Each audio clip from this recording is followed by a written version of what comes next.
Jeannie, I'll hand it over to you. Thank you. Good morning. I'm Jean Salerno, and on behalf of the Nebraska Arts Council, I'd like to welcome you all to this panel meeting. We have convened to review applications in the Arts Project Grant category. Decisions made by this panel will determine the funding for all applications. They will be reviewed by the Nebraska Arts Council at its next meeting to convene on June 10th of this year. I'd like for each of our panelists to introduce yourselves to one another and to those listening in, and I'll call on you one by one. But before, Mike, do you have anything you'd like to say at this point? Okay. Okay, we'll go back to introductions. Chloe Cunningham. Hi, I'm Chloe? Chloe Cunningham. I'm the Community Development Manager of the Arkansas Arts Council, and I'm really excited to get into the scores today. There's a lot of great projects that have been proposed. Thanks, Chloe. John Gross. Yeah, John Gross. I head up the Wealth Management Division with Union Bank in Lincoln and currently a board member for the Nebraska Arts Council, Shelton Art Association, and Public Art Lincoln. And I'm auditing today, and I'm really looking forward to the process. Thank you, John. Corey Urbanic. Good morning. My name is Corey Urbanic. I'm the Managing Director at Crane River Theater in Kearney, Nebraska. Like Chloe said, there's a lot of great projects on these applications, and I really enjoyed going through them all and looking forward to talking about them today. Thank you, Corey. Roberta Wilhelm. Roberta Wilhelm. I am the Director of Capacity Building at the Sherwood Foundation in Omaha, Nebraska. I formerly spent 20 years with the Rose Theater, which was the Emmy Gifford Children's Theater when I started, and 20 years as Executive Director of Girls Inc. in Omaha, and now 2 years working with many different nonprofits in the area of capacity building. Thank you, Roberta. And Barbara Zock. Hi, I'm Barbara Zock-Lee. I'm the Executive Director of Lincoln Symphony Orchestra in Lincoln, Nebraska. I also am a board member for the Nebraska Crossroads Music Festival, and I'm on the board of Nebraskans for the Arts. I love advocating for the arts. Thank you, Barbara. Now, Mike, is the time for your remarks, if you have any for us? Yes, and thank you. I apologize. I had something in front of me.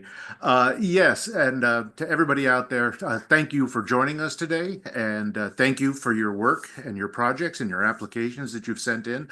As was mentioned before, there are a lot of fascinating projects out there, and I look forward to hearing about them. I thank our panel and our chair, Jeannie, for working with on this today and taking time out of your busy lives. And to those of you who have applications out there, I encourage you to take to heart everything that they have to tell you today. You have a world of experience here on this panel, and they're going to provide you with some good thoughts. And so again, I encourage you to listen to what they have to say. The other thing that I want to mention to you, as we always do, is for you to keep up the good work in terms of informing your elected officials what goes on in your projects, in your organizations, and in your community. The value of public funding for the arts and that investment in what you do and the value that it has for your community. Now more than ever, it's important for you to contact your state senator, invite them to your events, thank them for the work that they do. And as important, especially these days, it's important for you to contact your federal representatives. Let them know the value of the federal dollars in your community. And if you're not sure what that value is, please reach out to us. We'll be glad to talk to you about it.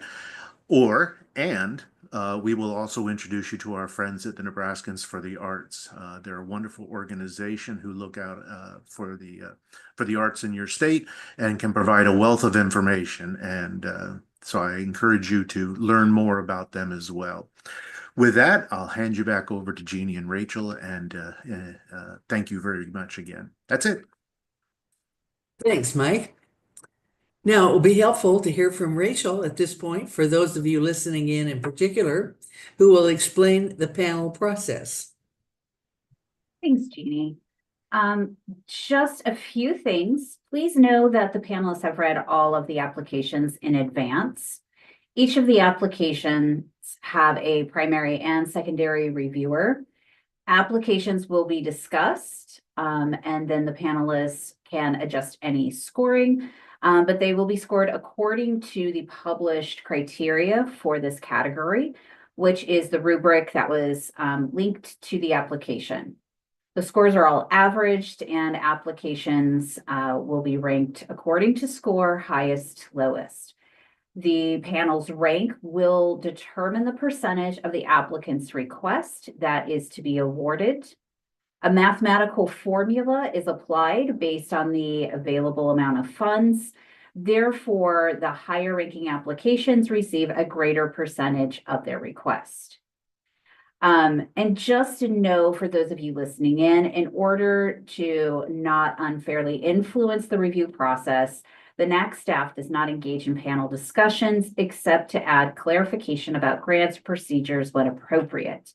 We are more than happy to help you on the front end when you're writing that application and before you submit. But once it is in the panelists' hands, we stay out of the conversation. And that is all I have. Oh, you're muted, Jeannie. We will begin now, and you will also be providing us with a brief synopsis of each application. And then I'll call on panelists one by one for comments in this order. First of all, the primary reviewer, then the secondary reviewer, and finally, the remaining reviewers, one at a time. So we will now proceed with the first application. The Asian Community and Cultural Center. Chloe Cunningham, will you begin? I'll start with a brief summary first, though, Chloe. Oh, thank you. That's all right. So this grant will help pay for performances from 10 to 12 groups who will perform at the 2025 Harvest Moon Festival at the Lincoln Antelope Park Bandshell on October 5th. It will also cover the cost of materials for the activities, including a balloon artist, face and henna painting, and bouncy castles. They are expecting over 1,500 people from Lincoln and the surrounding area to attend this festival. They will directly use this funds for the performance groups, photographers, videographers, and promotional materials. And if there are additional funds, or if that doesn't fill it all up, they will also use it to rent the facility and sound system at the venue. Okay, getting ahead of myself again. Now, Chloe, will you, as the primary reviewer, proceed? Yes, thank you. I guess I'll start with the artistic quality section. So I think that they definitely are providing a good range of quality arts programming and a good selection of artists. And it seems like it's a very important event in the community, especially considering it's the 11th year of the program and that they are including so many different organizations in the event. The planning and evaluation section, I was, let me scroll to that part of the application. So the goals are pretty good. I'm just a little bit worried about the evaluation of if that is sufficient to measure those goals, because their survey is asking about where you heard about the event, what you know about the organization, if you would attend another event, and it's hard to measure if that is fostering community and celebrating heritage and tradition based off of that evaluation, that survey.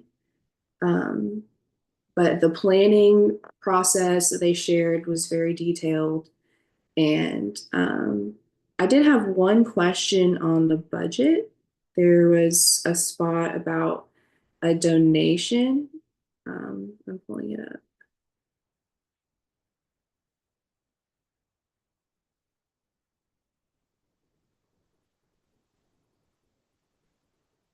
Oh, under 13, under the income, there's a $2,000 that does not have a source listed for it. There's Brian Health, Warhorse, and then another $2,000 donation or other unearned income. So I had a question about that. But then moving on to the outreach section, I think that the promotion is pretty good. I would like to see more partnering with other organizations that are not directly involved in the event and using their networks to promote it and share that information. And I do appreciate the use of community advocates and the partners that are connected with the organization, but I would like to see more outreach to not connected, if that makes sense. And I would like to see more of an effort for accessibility. There's accommodation listed as seating in the front row, but I would like to see more, something like sign language interpretation or audio description as an option if people request those things. But the letters of support are strong. It's clearly a very important event in the community, and there's a lot of organizations that work to put this on. I think those are my comments for now. We want to move on to the next reviewer.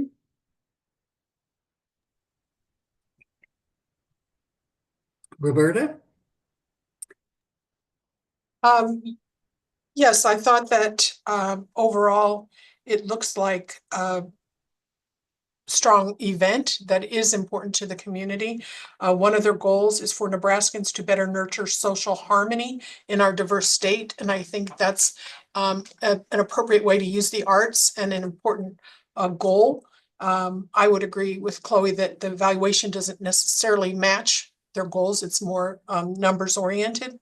But I think that's great. And I think it's great that they have expanded the event to include, it started out as primarily Asian culture, which is what they do and who they are. But the event has expanded to include other cultures like Ukraine and Afghanistan and Native American indigenous cultures, which I think is great. It turns into a celebration that celebrates many different cultures and informs the community about them, which I think is wonderful. They have some ancillary activities, health screenings, family activities, things that may draw and then expose people to the arts because they're there for some of those side activities, which I think is great. Again, I think their evaluation would be stronger if they added some questions about those cultural issues and how people better appreciate either art or culture, other cultures, rather than just the numbers. They noted that they provided some transportation to and from the event, which is one of the only grant applications that does that, which is transportation can be a huge barrier for folks, and especially folks from other cultures who may be a while to get or have language barrier to get a driver's license. So I think that's really great. Their letters of support included their neighborhood community center as well as the Board of County Commissioners, and appropriate and strong letters of support, which I thought was great, and a variety of promotional activities. So I won't repeat, or I hope I didn't repeat any of the comments that Chloe made, and those would be my additional remarks.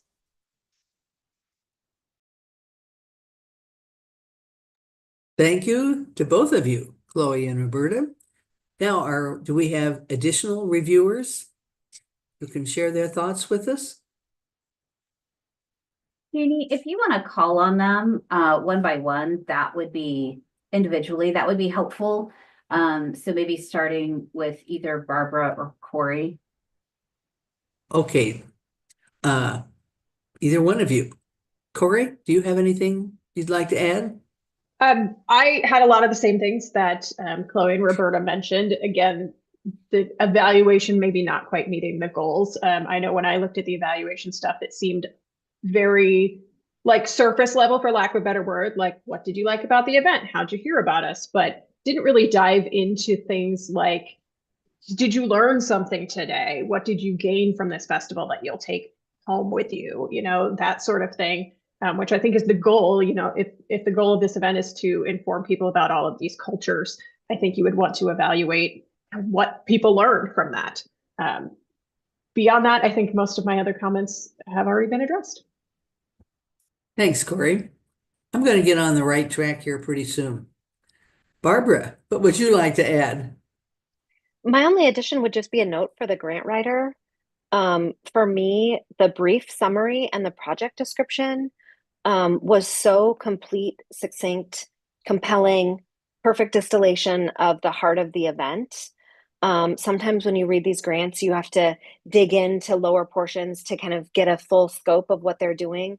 This gave historical context about the size. It listed all the ancillary activities. I just wanted to send the grant writer a little compliment. Good. John, anything to add? Yeah, Okay. I think we're ready to move on then. Actually, if you want to take a couple of minutes and if anybody needs to adjust scores, and then you can just give a thumbs up when you're ready. Okay. All right.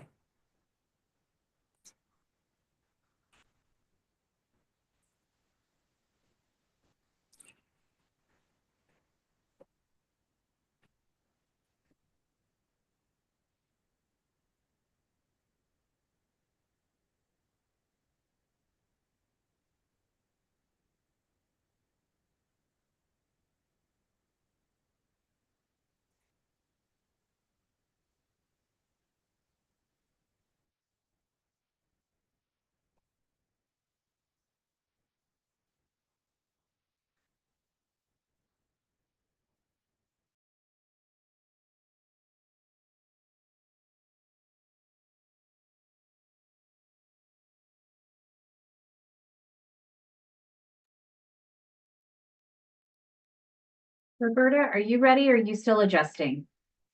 I'm ready. Okay, just wanted to make sure. I have the grants open on my right screen, so if you see me looking that way, that's what I'm doing. Same. And Chloe, we have your thumbs up? Okay, very good. Now we'll move on to the Benson Theater. Rachel? All right.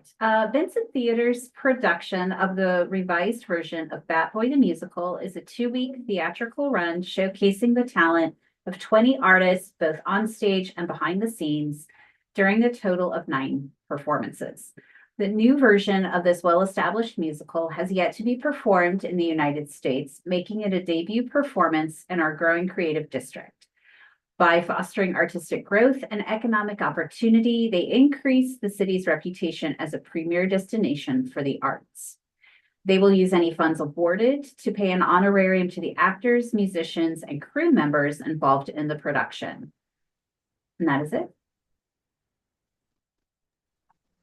Thank you. Corey, you're the primary reviewer.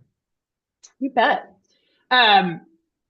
Again, another great event, great application. I love that it's a debut performance. As someone that works in theater, being able to premiere works that have not previously been shown in Nebraska is always fantastic. I love that the grant funding is going directly to the artists and the musicians and crew, to paying the people that are creating that art, as well as their work with their creative district. And it seems like they have a very strong tie to the creative district in their area.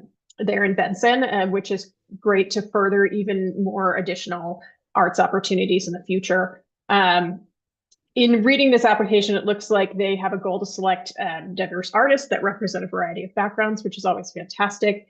And they had a really great outline of how they plan to recruit and attract those artists. The theater seems to gravitate towards very immersive and provoking types of shows, which I think kind of fills a niche that you may not get elsewhere. It provides opportunities for people to connect to the work in a new way, or really kind of get in depth with the subject material as well. They offer a pay what you can option, making it very accessible to people. I know in theater, a lot of times price can be a barrier for many people. So offering a pay what you can helps reach a new demographic and a new group of audience members that may not otherwise attend. As far as their goals and planning and evaluation, they've had very clear goals that highlighted different aspects of what they consider successful, from the impact of the show, the attendance, and the budget of things, programming for their theater as a whole. They had a very clear attendance goal of building on what they did last year, which I appreciated. And the goals seemed very clear and very measurable to me, with what seemed like pretty thorough evaluation happening after the show and through multiple different channels, beyond just looking at one specific thing.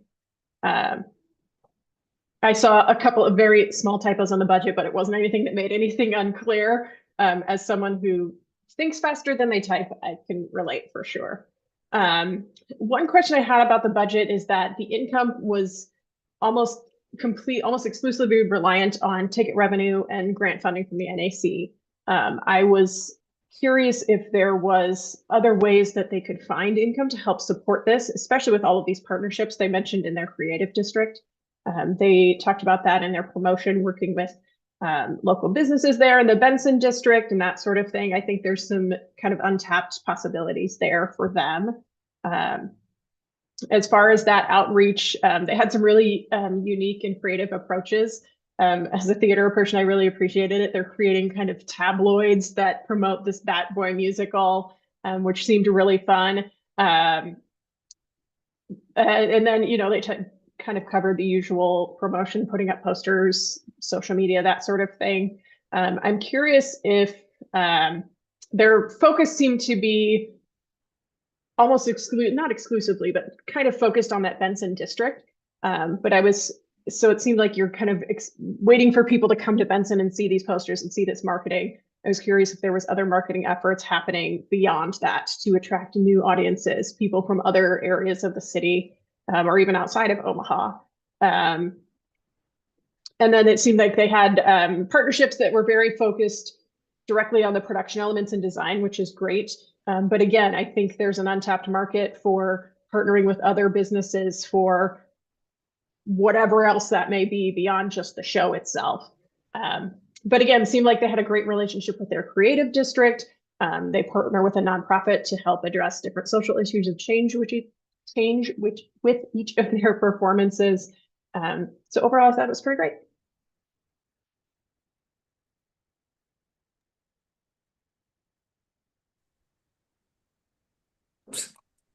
Thank you, Corey. Barbara? I agree with everything that Corey said. I did really appreciate their specific goal. They not only told us their goal for their audience, but what percentage increase it is over last year. I love that they said it's a campy horror musical in the same genre as last year, so they anticipate a similar audience will be able to come back. I like that they, in addition, had a specific goal for how many surveys that they would distribute.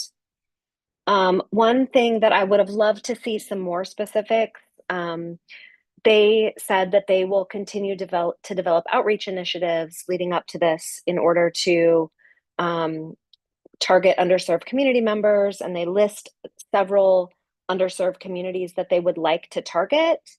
And they say this will involve partnerships with local organizations, schools, and community leaders to identify and reach out to individuals who may experience or who may face barriers. But then they don't list any partnerships. I would love to see, even if they don't have those partnerships established, saying, here's some organizations that we're in the process of reaching out to, some specifics to let us know that this is not just words, that there's action behind it. My one other note, and I know that this is not, there's no place to address organizational challenges or organizational change, but I see that this was submitted by the interim co-executive director. And if the Nebraska Arts Council had a space in here, I just would have loved to know a little bit more about how they're facing this transition and whether or not it will impact this specific project. So those are my comments. Very good. Thank you, Barbara. Roberta, do you have anything to add?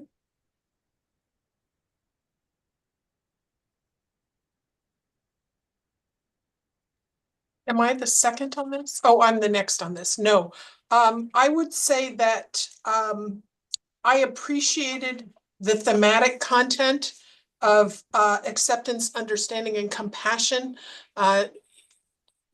which we all need more of right now. And again, a great use of the arts. So it is a campy horror musical, but the thematic content I think is really great. I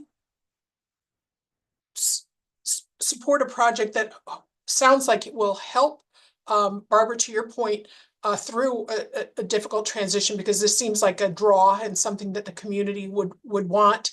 The artistic district in Benson is a slow boil. It's built up over many years, unlike some other districts in Omaha that sort of were put in place overnight. Benson has been very organic, and I think the addition of this theater to the strip there in Benson is a great addition, but also it will be a challenge to support it and to keep it sustainable. So I think this is a great choice for them in terms of their season and or the activities that they're offering, the programming that they're offering.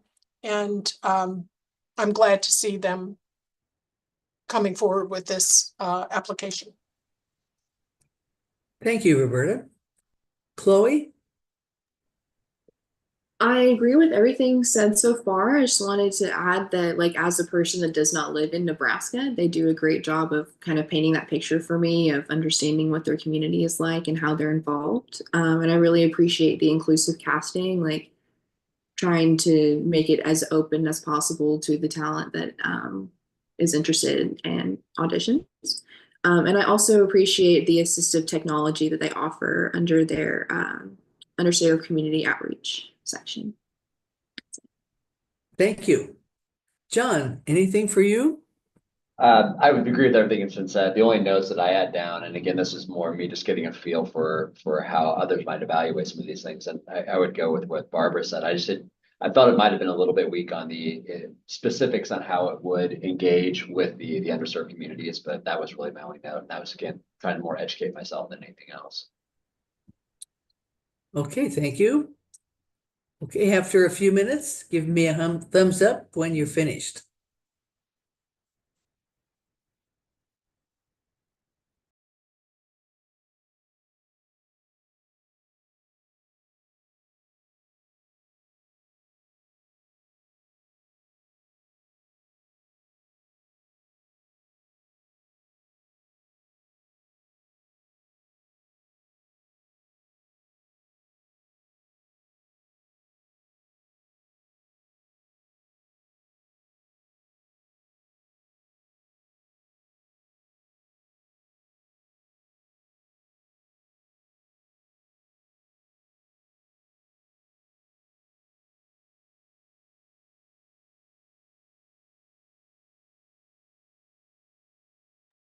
Oh, you're muted, Jeannie. I got yours too, Corey. Okay, very good. All right, on with BLIXT, locally grown. Corey, you're up again. Thank you. I'll do the brief summary.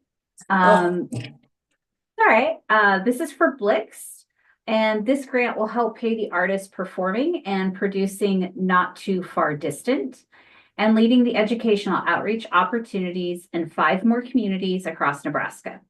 Blix, in collaboration with the Veterans History Project and Nebraska Stories of Humanity, will offer an additional 5 public performances, 5 student matinees, and 5 community and/or student engagements in rural communities across the state.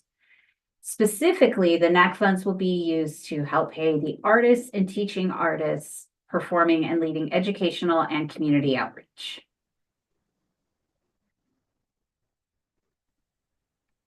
Corey, now it's time for you. Thank you. You bet. I thought this was a really strong application. They're in the kind of 3rd phase of this project. They kind of created it. They started touring it last year from what I remember. And so now they're focusing on reaching more communities, including more rural communities, which I think, as someone who lives in a rural part of Nebraska, I really appreciate that. I appreciated in the description, they had very clear goals. We're going to have 5 public performances, 5 student matinees, and 5 community or student engagements. So they have a focus, they have a target of what they're planning to do. Again, the grant funding goes directly to paying those artists involved. And I really appreciated the ties and the collaborations between not only the arts, but incorporating history and veterans and the military into all that as well. They had really strong partnerships in the creation of this work, as well as all of during their outreach programs and talkbacks and things like that. I also appreciated that it was designed to travel. It's designed to go to other communities. So often in theater, you build it for where you are, and it's very hard to transport an entire show. So this one was designed to reach multiple communities. They also talked about how for additional engagement in those communities, they kind of offer, they called it like a menu or something of choices for the different engagement in those communities, so they can tailor to what fits their needs. It shows that they're aware that no 2 communities are the same. One thing might work for someone, and something else might work for someone else. And so they were really able to tailor that outreach to make the most of it for each community they visit. Sorry, I'm trying to read and talk at the same time. They had very clear goals, both in attendance as well as feedback. I'm curious how measurable the feedback ones are. I think that's just tough for everybody because that's such a, you can't put a number on feedback per se.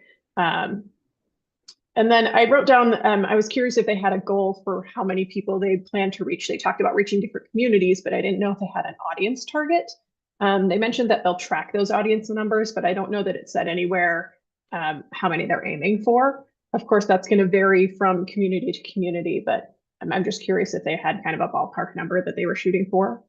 And then regarding outreach and engagement, I really enjoyed that the program is designed to help preserve this piece of history and really help the general public relate to our military veterans, as well as along with that support state education standards. So when they bring this into the schools, it has a value that helps support curriculum and teachers there in the classroom. They included demographics not only for the communities they plan to visit, but also for Nebraska veterans, which again ties back into that partnership between the arts and history. And then again, I think I mentioned again in my notes here, those tailored engagement experiences in each community really just maximizes the impact. A lot of times you can go see a show and think, oh, it's great. But if you have that chance for additional engagement after the show or before the show, it really maximizes the impact and provides a more lasting memory for those involved. So I thought this was a great one, and I think that's all I have. Thank you, Corey. Roberta, now it's your turn. I agree with Corey that this was a very strong application overall, a very strong project. I loved the lesson plan that they attached to the application, and I wanted to stop and do that lesson plan. I couldn't, I didn't have time, but I might go back to it. I thought it was great that you know, as a student, I thought the actual letters were very intriguing and would create curiosity to want to see the original materials and then to go through that activity. So I thought that was wonderful. I think more than any other application, they did it, and I think this takes time and work. Not everyone can do it, but they tailored so much to the communities that they went out to. So the promotion, it would be tailored to the community. They'll be working with partners in those communities to find out what's the best way in that community to reach folks. The outreach tailored to community. There isn't just a cookie cutter approach to these different communities, which will vary in terms of the composition, their demographics, their size, reach of audience, and those sorts of things. So I thought that was very nice. Their letters of support I thought were compelling. One was from a former participant who had a lot of detail. And again, just made me want to see the production reading his letter. So that was one. And then the other one was from Gothenburg, and they were saying, yes, we want them to come. And I just love hearing that Gothenburg wants this, and they're meeting needs and going out to Corey's point too, that they can travel. They're taking this to communities that otherwise wouldn't have it, rather than just doing it in one, closing the play down, and that's the end of it. So I thought it was, I also appreciated in their budget that they had a grant from Mid-America Arts Council. NAC wasn't the only grant. Some money from the Lead Center for workshops and community engagement. They're, had some diverse funding sources. So overall, I thought it was a very strong application. Thanks, Roberta. Barbara, would you like to add? I don't have a whole lot to add. I mean, I just want to echo, these very thorough reviews saying what a excellent application this was.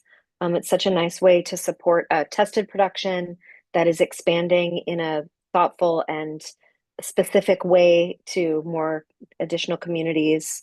And I agree with both of them. The lesson plan materials were so excellent. I, like Roberta, wanted to sit down and, I read those letters, and I wanted to do myself the lesson plan. So that was wonderful. Thanks, Barbara. Chloe? I do agree this is a really strong application. I like that they're improving and expanding on an existing program that they're already offering. The only thing that I noticed, that second letter of support from Ian is one of the artists on the project, so I didn't know if there was any conflict of interest with that. I thought he was a former art participant. My note said he was a former participant. I could have missed that too, Chloe. Artist bios, he's listed as one of those artists. Let me look at it again. He's a consultant on this project, I think.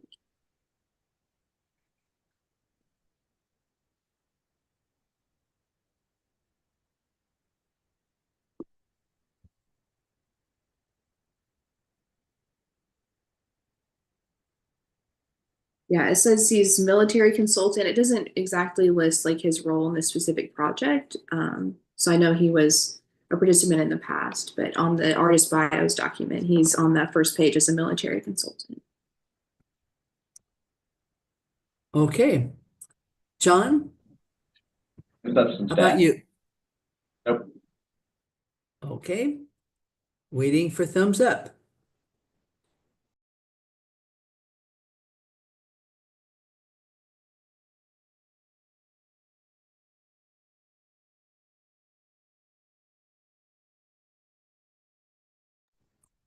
Very good. Onward. The Brownville Village Theater Foundation. And third time's a charm for getting you in here at the right time. Rachel. I mean, I'll just jump in, so no worries. This grant application is to help fund the project costs of the Brownville Village Theater's 58th repertory summer stock season. The funds awarded will assist in the production costs of the 5 summer stock shows of the Brownville Village Theater. Okay, thank you. Again, Corey and Roberta are the first and second reviewers. Corey, back to you. I get all mine right here at the top this morning. Again, I thought this was a great application. I think it's great to see programs like this in very rural communities like Brownville. Brownville is not a big town. So to have this theater that has been established since 1967, they're in their 58th season, that's fantastic. That shows that there's support from the community, there's support from people coming to visit, there's support from artists and for artists. This is one that they say it's a great opportunity. A lot of their artists get their start. This is their first professional experience. So it really shows that there's still people looking for this. There's still people going into the arts and getting that experience. I thought they had a great selection for their upcoming season, both of new works as well as familiar ones. They're doing Road Dolls BFG. They're doing a Neil Simon play, which are recognizable names that people know, which kind of help draw in an audience. But then they also have some new works included as well, which is a great opportunity for both the artists working on it as well as the audiences. They also have opportunities for high school students to be involved, which I think is always great, to get kids involved at a young age in the arts only builds the future for the arts moving forward. And that's obviously working for them there in Brownville. There was one line in the project description, the artist will work with and alongside inspirational excellence and leadership, both in technical theater and on stage. They did address this later, I assume, in the artist bios, but I would have liked to see right there saying, hey, here's the people they're working with. Here's the experience right off the top. As far as planning and evaluation, they provided a really good insight into the demographics of their area and community. And they had goals for both. I like that they had goals both for like audience attendance, who they want to attract, as well as for the artists involved. I think sometimes nonprofits and grant writers get so hung up on here's how many people we want to reach. But there's also people involved in the project that you want to focus on as well. So I thought they did a great job of having goals for both. They do great outreach to bring those performances to underserved communities like assisted living facilities. They take those performances to them. And that really serves an audience that's often left out a lot of times. I would have liked to see some more concrete numbers regarding their attendance. Again, do they have a certain number they're aiming for? Do they measure things based on return rate of people that were here visiting or saw shows last season? I did find those projected audience numbers in the budget, but that's the only place that they were addressed. And I was curious to see how those numbers relate to years past. And, is that a number they pulled out of the air? Is that a number based on previous year's attendance? Is that kind of like not comparing to another application, but seeing that percentage increase from one tier to the next shows that they're focusing on those goals as well. And I thought their budget had a great kind of diverse income sources. They had tickets and registration, they had donors, they had program ads. And a lot of that support was from individual donors, which shows that there's a need and a want for this program in their community, as established by this is their 58th season. So they're doing something right there in Brownville. Again, great outreach for an underserved rural community. They have great partnerships with those assisted living facilities and community action group and other community partnerships as far as tourism and lodging, working with the community so that there's a reason for people to come, other things for them to do in the community, places for them to stay, shows for them to see, all of that. They also partner with their local creative district and businesses, which really shows that this theater is really entwined with their community as a whole. They're not just trying to operate on their own, they're making it really collaborative within their community. I wrote down, it was a week or so since I read this one. So I wrote down that I'd be interested to know how many students participate in their summer day camps, which may have been on the budget. I know they mentioned numbers for their internships, but not the camps per se. So I'd be curious to know how many they reach with that. And if there's goal, how that compares to previous years, if there's certain target numbers they'd like to reach. But overall, I think this was a really collaborative effort between the Brownville Theater and their community, which is really fantastic, especially in a rural community like Brownville. Thank you. Roberta? Again, I'm sure probably with all of these grant reviews, I agree with the first reviewer on so much of this. Strong application generally. I mean, just the fact that they have a repertory season in smaller rural communities is amazing challenge, and something they're, I'm sure, pushing up the hill every single year to make that happen. So I appreciate that. I also agree that the selection of plays is a good mix and a good draw, good for marketing. One of the productions they mentioned was a sequel from a successful 2024 production, which is very smart. So people liked it, they'll want to come back. They know what they're getting, and there were big crowds for that in 2024. They'll come back hopefully in 2025. I noted that they share that they have a high return rate of artists, which I think is a good indication that those artists are having a good experience in that community. And with that repertory season, they also survey the artists, so they're getting that feedback, which I think is great. Not all projects are finding out how it is for the participants. They're more on the audience side. I do think for an organization that's been around 58 years, they should probably beef up their goals and their eval a little more. It is very numbers oriented, audience oriented. At this point, I think they could maybe move beyond into community impact, or what the arts mean to those participants or folks who are either in that community or drive in. For the size of the community, they have a big draw when you look at the numbers they're expecting in the budget. That's, if Omaha did that, they wouldn't have a theater big enough to hold that. I mean, that's a really impressive percentage. And I know they draw from around that community, but that's great. That also shows that people want what they're providing, and don't have it necessarily in their own even smaller towns than Brownville. Appreciated their outreach to farmers markets, church functions, really getting out into the community.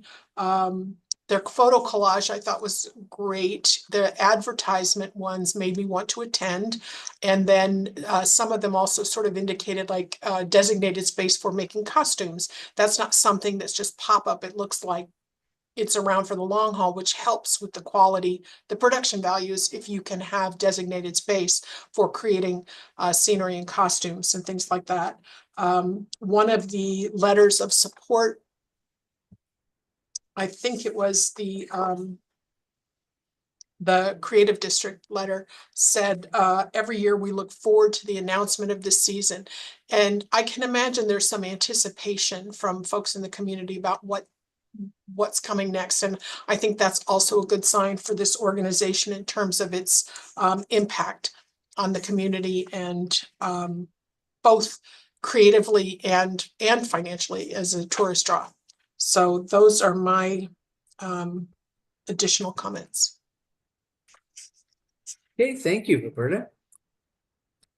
Chloe, would you like to add to that?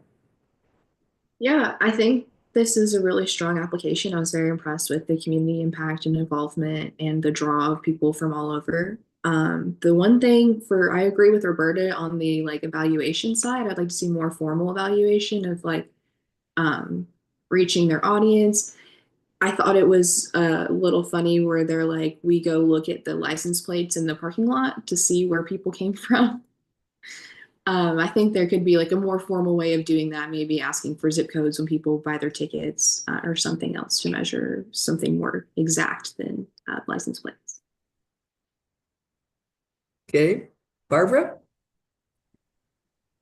I thought they did such a great job in this application, kind of describing the ethos of their organization, and evidenced by their focus on evaluations, focused on the performers. And my favorite sentence from the evaluation or from the application is when they say, the season is announced at our humble spaghetti dinner, not at some big donor event. And they say, which truly embodies how accessible our theater is. And I do think that essence of a community theater, it's very special. And I just wanted to make a note to the grant writer to say, thank you for the note in the budget. We see this $35,000 for individual contributions and tickets and registration and all that. It's nice to see those notes saying that those are based on last year's numbers. It's so helpful to have that context, so we're not guessing whether these are pie in the sky numbers. So thank you for those notes. Thank you, Barbara. Okay, waiting for your thumbs up. John, forgot you. Anything from you? The only thing I would add, Okay. I think I just said, is my comments is in terms of like in terms of goals that I think probably get a little more specific in what they want to see in terms of growth. And I also think that kind of word of mouth is pretty vague too as a goal. And so just more better quantification of that. But other than that, I thought it was very solid. Thank you. Okay, waiting for your, good. I just wanted to pop in while panelists are doing your scores. Chloe, this is probably something they didn't explain in the application, the license plate thing is that in Nebraska, the first number on the license plate is what county you live in. So what they're doing, so the license plate thing is they're going out and seeing the different counties and how many people or how many cars from different counties that may not have been explained, and they might assume we all know that because it's a Nebraska thing. So I just wanted to like explain that there's a reason. And there are people in Omaha who get special plates just so they can have the one back instead of our unidentifiable initials. It's a very Nebraska thing to the point that when my family drives down the interstate and you see like an 83, you're like, because there's what, 93 counties, I think. When you see anything above like a 70, we're like, oh my gosh, where is that? What is this town? I don't know this one. And you have to look it up. You It's a know, very back, Nebraska thing. back in the past, if you got your hands on a list that identified the counties, you should laminate it because they're not available anymore. You can find it on the internet. Oh, good. I've Google searched it a handful of times for sure. Okay, are we ready to move on? All right, thank you. Next is Collaborative Creative Visions, Inc. Rachel? I also wanted to pop in, panelists, how do you feel doing one more and then taking a break? We good? Okay. Just wanted to check in. All right. So this is for the Melanin City Classic, which is a 2-day arts and culture festival, October 4th and 5th, which celebrates BIPOC artistry, economic empowerment, and cultural healing. The festival creates a platform for BIPOC creatives and entrepreneurs, expanding arts access, production quality, and artist development. This grant will support artist stipends, production costs, and outreach efforts, ensuring that the Melanin City Classic remains a transformative and inclusive celebration. They are planning to use the grant funds to pay performing artists and then also to help pay for the executive director for event planning and management services. Okay, thank you. Barbara, you're the primary reviewer. Okay. So this they have a very ambitious level of programming. By their nature, they serve underserved audiences and artists. Their letter of support says it really well. They say, in addition to investing in the development of young creatives, Melanin City Classic provides a space for North Omaha residents and greater Omaha community to celebrate the rich and cultural legacy of Omaha's diverse artist community through performances, exhibitions, food, commerce, and cultural enrichment activities. And this is from the Union for Contemporary Art. In terms of artistic quality, although they haven't selected their artists yet, they have a jury of arts professionals and cultural leaders and previous festival performers who review that open call for artists and make decisions about programming. So I think we can be certain that the artistic quality will be high. They talk about, in addition to the open call, they engage high-profile artists to help elevate local talent. It would be nice to read those bios of the high-profile artists that they're bringing in. I would have liked to see more of, to be able to read a little bit more about the collaboration between the outside and the local artists, and, just to help us be clear on the artistic quality.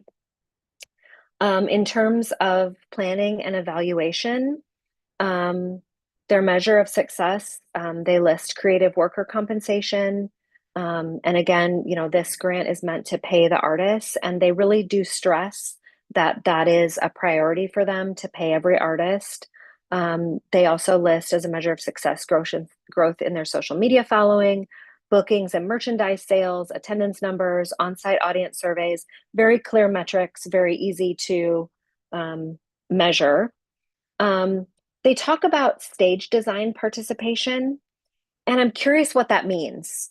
Just a note to the grant writer, that would be wonderful to hear a little bit more about. They talk about how they're engaging community members in stage design. A note about the budget. Their project is about $19,000. They're requesting $7,500 from the NAC. The remainder of that budget is applicant cash. It would be really nice to see who is funding this. There's no notes. Do they have that in a reserve fund? Do they have some private donors? If so, I would love to see a little bit more detail on that budget. Or again, you know, as a reviewer, I don't have anything else to go on other than what they're printing in this budget. Is this just hopes and dreams that they're going to have that 11,000 in applicant cash? In terms of outreach and engagement, they do a really excellent job describing their community that they're trying to serve. They give excellent demographics. They have a very clear focus on who they're serving. They cite the need to be both culturally relevant and economically impactful. One note is that they cite 2023 numbers and they reference the 2023 festival.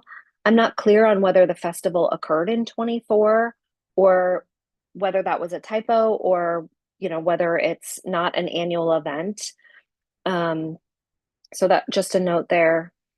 In terms of engagement and community relevance, they have free entry that assures that anyone can attend. And again, they stress in their application that they compensate all performing artists, panelists, and creative contributors.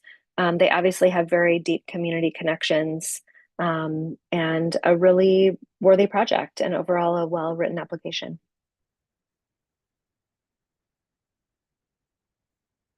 Thank you, Barbara. Chloe? Yeah, I really like this one. I echo Barbara's comments on the budget. And there's also the part where it says like $5,000 for event management services. I just would like to know more about like what that is and how many hours that is and what exactly falls under that category.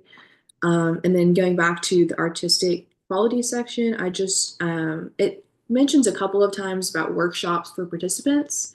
And I would like to know more about those workshops and how they might engage participants in the arts, because it talks about the performances and the live painting and, like you said, the stage design, which I also would like to know more about. But I would like to see more detail about the art engagement and if those workshops have art components to them. And yeah, that's mostly what I have to say. I feel like the evaluation is pretty good. Like to see more detail on the questions that are asked of vendors and attendees. But other than that, I think this is a pretty good application, and it's definitely underserved community, like you said, and there's a lot of support, and the videos that they included showed a lot of participants. So I like it. Thank you, Chloe. Corey, your thoughts? I wrote down, I agree with a lot of the same things. I wrote down that same question about the budget. They have the grant award and applicant cash or cash on hand. What I always think there's opportunity to diversify your income, especially when they mention other, you know, groups and businesses that they're working with in their community. There's certainly, I think, an opportunity for donations or sponsorships or whatever it may be.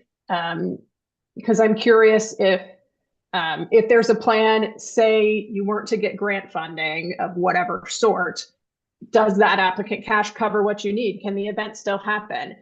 So I think having those diverse sources of income would certainly help kind of guarantee that this event can move forward. I was also curious, they mentioned attendance numbers from Barbara, like you said, 2023, I had the same question. Should that be 2024? Is this an every other year event? And I was curious if there was an attendance goal for this year. I know we talk about evaluation of all sorts of things, but I think that audience attendance is just as important. If you don't have people attend your thing, then you're not reaching them with all of those other things. So I was curious if they had a goal for that. Other than that, I think I echo kind of everything else that was mentioned. Thanks, Corey. Roberta, any thoughts from you? Yes, I think that the application is intriguing and cool, project. It's also at North Omaha, the corner of 24th and Lake, which is the heart of the Black community in terms of culture.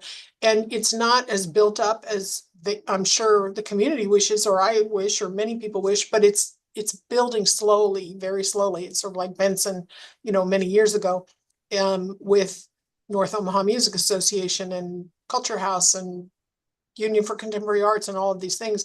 That they're partnering there, I think, is really great, and helping build on what's there, and also using the union as an anchor, because that is both a facility and an infrastructure, and something to help bring some legitimacy to just the event, and the power of convening folks to the event.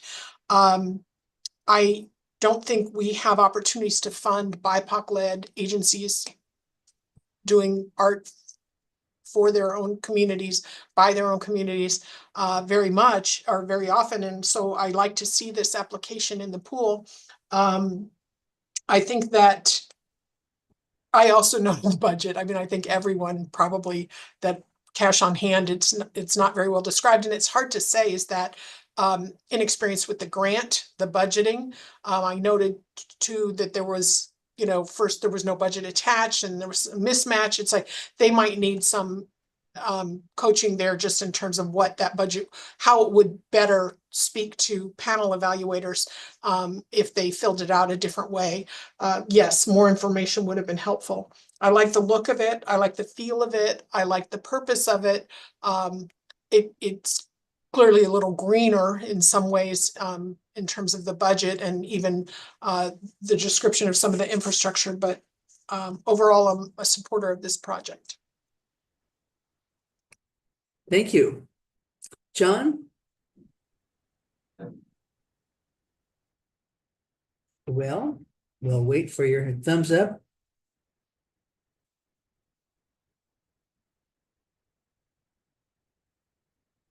All right. And with that, a break, Rachel? Yeah, so let's come back at 10:15. Sounds great. When you do come back, just turn your video on so that we know you're here. All right, thanks, guys.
Okay, Sam, I think we're ready.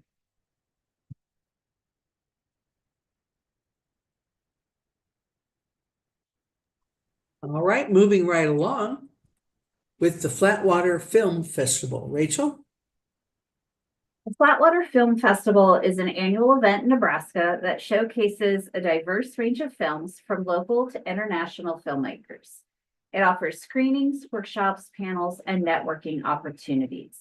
The festival provides a non-competitive platform that showcases work to develop a strong community that promotes inspiration and support, and ultimately to foster the next generation of Nebraska filmmakers.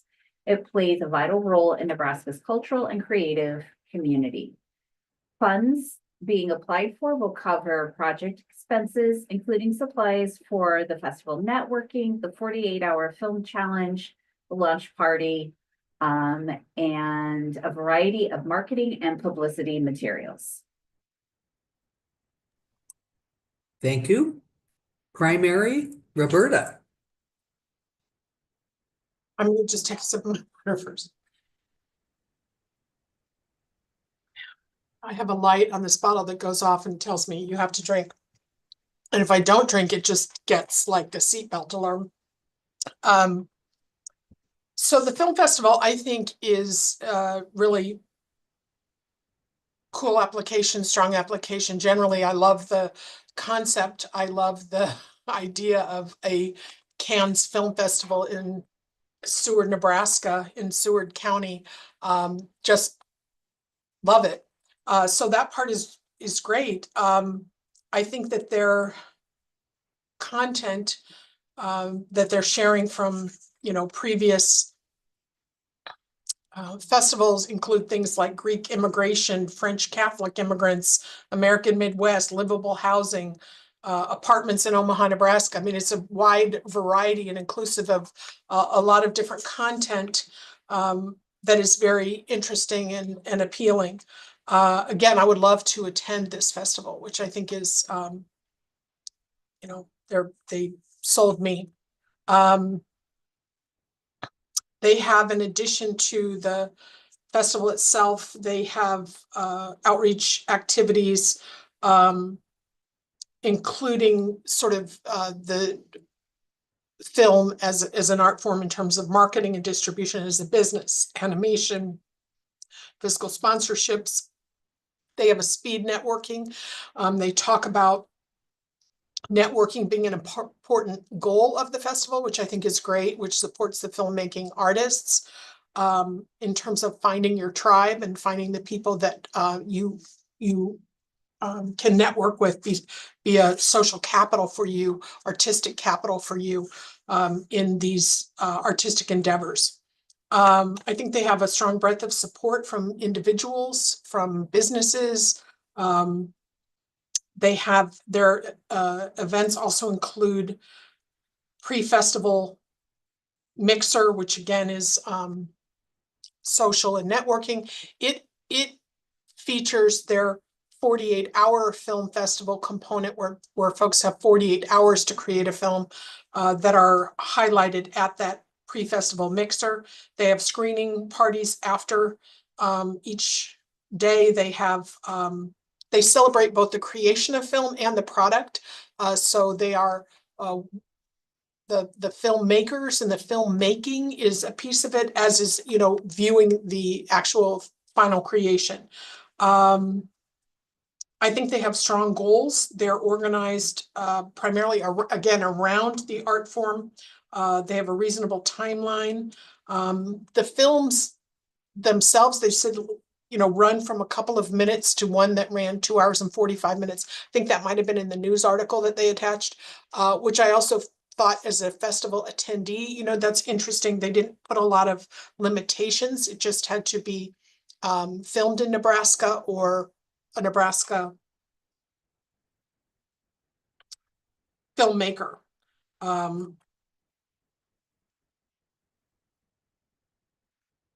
They judge the films on the strength of their story, quality of narrative and production values, and the independent nature of the films, which again, they did a good job describing that process, given the fact that they can't tell us necessarily at this point who the participating artists will be.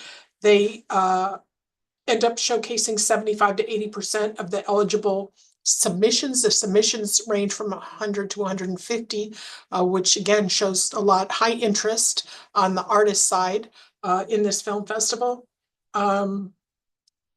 They have goals for creativity, but also for building the film industry. So they're, working on both of those approaches, which I think is appropriate for a festival. They have strong goals, reasonable timeline. They have both qualitative and quantitative measures for their goals. They're looking at checking on things or attendance numbers but through audience surveys also looking at relationship building and community involvement and those sort of things. It's not just attendance numbers. I actually, a note that I kind of have across the board is that I think applications would be stronger if they included evaluation as part of their timelines a little more intentionally. The timelines usually include just the production, but if they put the evaluation in there, I think they might be able to build up a little more robust evaluation processes. I noted it in this grant, but I think across the board, that's something that I saw. Their budget, their highest expense is marketing is their largest percent. So they're certainly doing strong outreach.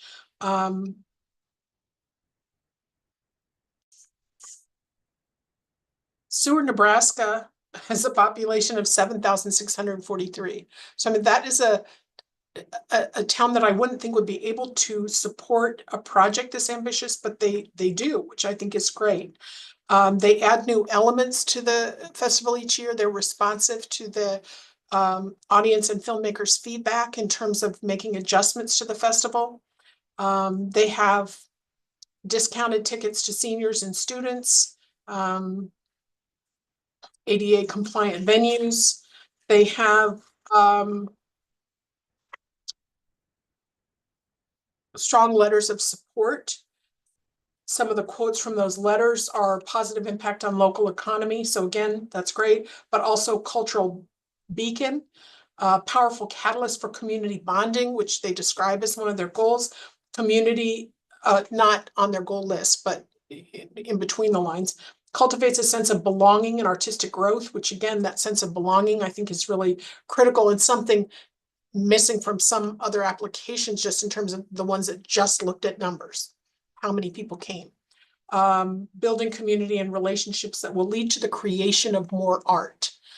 They're not the only application that listed this as sort of being a snowball impact for their community, but they're one of them. And I like to see that too, that this one will lead to more art.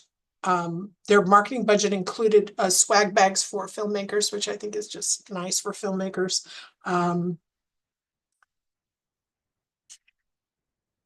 I think those are my general comments. Okay, thanks, Roberta. Chloe, your turn.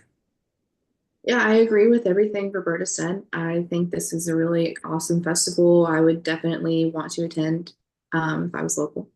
I have just a couple of minor notes. So like on the planning document, they talk about their board meetings, and I just would want to know like what is happening at the board meetings that is contributing to the festival, just a little bit more detail about that.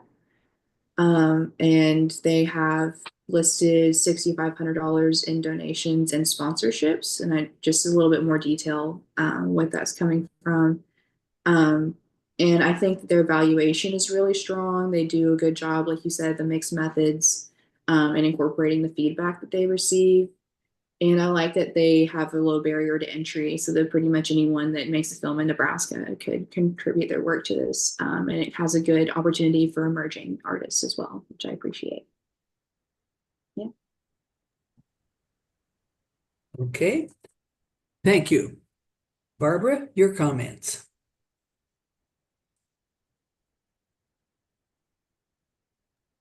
Sorry, you'd think I would be able to press that unmute button. I'm curious why they didn't request the full amount available to them through the Nebraska Arts Council. This is neither here nor there, but I was just curious in their budget. I was like, oh, they certainly could have applied for a little bit more funding. It was really nice that their support letter highlighted the positive impact on the local economy. That's always a really nice case for support that you can make. And so that was nice to see in their letter of support. I think that's it for my additional comments. Okay, thank you. Corey? Yeah, I echo a lot of what everybody has already said.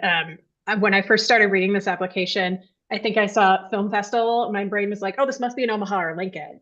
But to have this in Seward, Nebraska is fantastic. I've been to Seward. My husband's from near there. And like the fact that this is happening in a town that size is really fantastic. I really, like Roberta said, they showcase nearly 75 to 80% of submissions with no charge for a submission fee for these filmmakers. So it's really a great opportunity for artists to get their art out there and be a part of these things without that barrier of having to pay a submission fee or, only 10% of them make it or that sort of thing. I would have liked to know a little more about their promotion to other communities. They mentioned it and it was kind of general, but they didn't specifically address how they're reaching out beyond Seward. But I think they have a great relationship with their community and area businesses. They had great supporting activities throughout the festival. And I had a question. They mentioned on their budget, which I just pulled up again, their admissions data included in the budget is based on attendee ticket purchase preferences from, it says, example for 2024. But they said, since there's no predetermined cap on ticket sales for these categories, the numbers fluctuate each year and cannot be precisely forecasted for budgeting purposes, which seems odd to me. You'd think you'd be able to pull a few years and get an average. And so it almost made it sound like they're just kind of guessing on these numbers, which I don't think you'd want to guess when you put stuff on a budget. If they're just basing them on 2024, great. But it wasn't quite clear how they got to those numbers because they literally said cannot be precisely forecasted. We understand things aren't precise, but I would have liked to know a little bit more about where those numbers came from. But I think overall, I think it's a great festival and it was a good application. Thank you, Corey. John? Yeah, the only note that I had on it, and I agree with everything that's been said, is I had a hard time when I was looking at the rubric in terms of determining how important is it to the community. I mean, they kind of address the financial impact, but I didn't know in terms of the adoption within the community. Is this a big deal? Is it something that's well supported or not? That was the only thing I kind of struggle with putting a score on. Not that my scores count, but. Okay, thank you.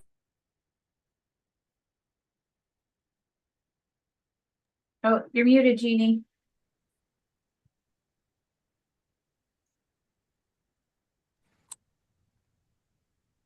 Waiting for your thumbs up.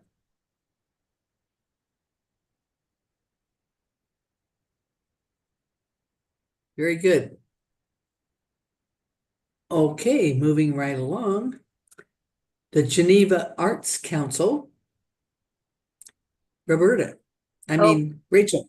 No, and this is the one I made the mistake. So we're getting Flatwater Shakespeare Company. This is the one I left off the agenda. So we're gonna scooch in Flatwater Shakespeare. Okay. Well, I don't have that one. Go ahead. Yeah, I'll walk through this one. All right. So the brief summary, this punk rock adaptation of Romeo and Juliet reimagined Shakespeare's classic tragedy through the lens of youth rebellion, passion, and subculture identity.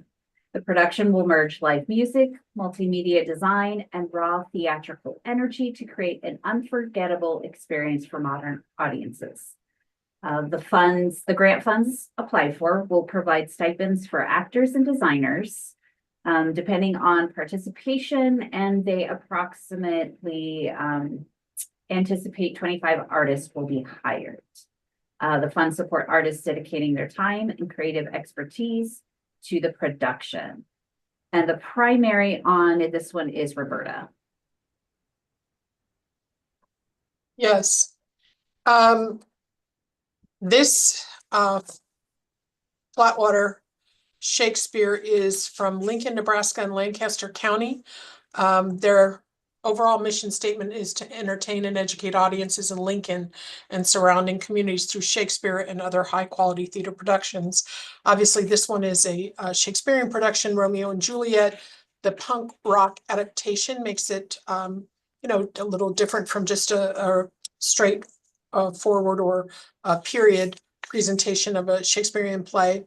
It will involve like live music with local punk rock bands, which I think is interesting and will add something to this, the production values. It's music and multimedia. They have good outreach. They tour to Lincoln parks. They performed to 750 people last summer. They work on a sliding scale on the honor system to make the tickets more affordable. They do actually charge $50 for their full price, which is I'm for the type of work that it is. I think that's great if they can get it, and if they can, that's wonderful. But I also am glad they have a sliding scale, because $50 would be beyond the reach of some folks. They have senior discounts. Their marketing approach is divided by demographically by age. They have different ways of reaching out to people. They make themselves accessible. One of their partners is a lifelong learning center for people 50 and up, which I, you know, as a grandma myself, someone described me as a mature hippie once. I appreciate those efforts to do outreach for seniors. They include chairs with arms to make it easier for people to get in and out of the chairs. So I'm like, yeah, go, you go, Flatwater Shakespeare. So I think that's great. Their performance home is a funeral home and cemetery, which is unusual, a little funky, and a good match, I think, for a punk version of Romeo and Juliet. So that's a good fit. Their home is on the National Register of Historic Places, and that is, again, a feature that would make me want to come experience a production just to see the venue and how that all works together. The budget is one of those budgets that has only ticket income and NAC income. It doesn't have a diverse source of income, and you kind of wonder why. Like, maybe there's more they could do to broaden their financial support. They did mention that they don't have permission to serve adult beverages, and they would like to get permission to do that, and that would help increase you know, income, concessions income, which I know a lot of theaters do that. They pay, most of their budget goes towards artists, some to the facility, some to marketing. I mean, the budget seems appropriate. On the expense side, again, the income side, both letters of support are from board members, which is, again, you would like to see those letters maybe coming from that senior center, one of the other partners you have in the community, rather than just two internal letters of support. I think those are my primary comments. Again, overall, I think it's an interesting project, and something that I'm glad is being produced, and will probably attract some folks to an art experience that might not otherwise come to something more traditional. So I think it's great that they're doing it. Okay, thanks, Roberta. And Corey. Yeah, I echo a lot of what Roberta said. I think Shakespeare is one of those things that people either get it or they don't, it seems like sometimes. So to add this punk rock element makes it more accessible to a lot of people. It kind of draws in a new artist. They mentioned that they're utilizing local punk bands for it, which I think is great. Expanding, great. It's a great tie into the production. It's a great way to include more artists that maybe otherwise wouldn't be involved in their organization. They also mentioned that they're actively reaching out to artists that have not previously worked with Flatwater Shakespeare. I think that's great. I think sometimes We're probably all guilty of it. You hire people and you just keep hiring the same people because you have those people, you know what they can do. But to actively work to get more people involved in your organization is really fantastic. They mentioned that they offer 2 free performances in a couple of Lincoln parks, which makes things more accessible, which is great. I did write down that I want to say the only place they had, and correct me if I'm wrong, the only place they had like the dates of the show when it's happening was in the timeline. It wasn't in the summary. It wasn't in the program description. And to me, that just seems like something that should be like step 1. We're doing these shows in these months. Just one of those, again, grant writing things. I thought they had really good measurement for their goals, specifying, here's our goals. Okay, for each of these goals, here's how we're going to measure it. I really liked that. I had the same note about the budget, it being only ticket sales and NAC funding. Surely there's sponsorship opportunities in a community like Lincoln for something like this, or grants or personal donors or whatever it may be. As far as outreach and engagement, I liked that they tailored their marketing for different demographics. They included in their demographics additional info about like education levels and broadband and social media access. And so it shows that they're really looking at these demographics to say, okay, this demographic can be reached this way, and this demographic can be reached this way. It's a really tailored marketing approach as opposed to a one-size-fits-all, which I thought was great.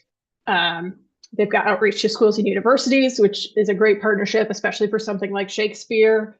And then I think I wrote down that both of their letters of support were for a 2024 production, which I thought seemed odd. I'm sure it was ones they had on file and still applies to the organization, but I think it's odd that you're writing for something that's already happened as opposed to drafting a new letter for this specific production. I think it was for Hamlet or something the year before, which, still applies. There's overlap between the two, but I would think you would want to have letters of support specifically for the thing you're writing for.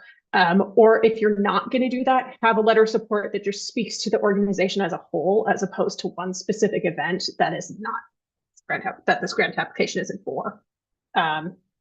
So I think those should have been updated for this one, but overall, I think it's a great project. I would love to go see it. I love punk rock. I sort of love Shakespeare. So another great opportunity for people to attend in Nebraska. All right. Barbara? Sure. I want to start by saying I absolutely agree with everything that's been said. It's an excellent project, well deserving of funding. A few things that I wish they had addressed. Number 1, I love this intentional resetting. I want to know how they're going to talk to the people who are like, I love Shakespeare, but I'm not interested in punk rock. I've been a longtime attendee of the Flatwater Shakespeare, but this one's not for me. So how, just to consider how this might impact their traditional audience, not to say that I wouldn't, I love, again, the idea and the programming and this new setting, but I would just love to hear that they've thought about how they're going to encourage their traditional audience to continue to attend. Nowhere does it mention a rain policy. I'm curious what they have in place for that. And then they mention the sliding scale, which is so wonderful, but then they don't define what they mean. So what is self-identified on your honor? Does that mean if you can't afford it?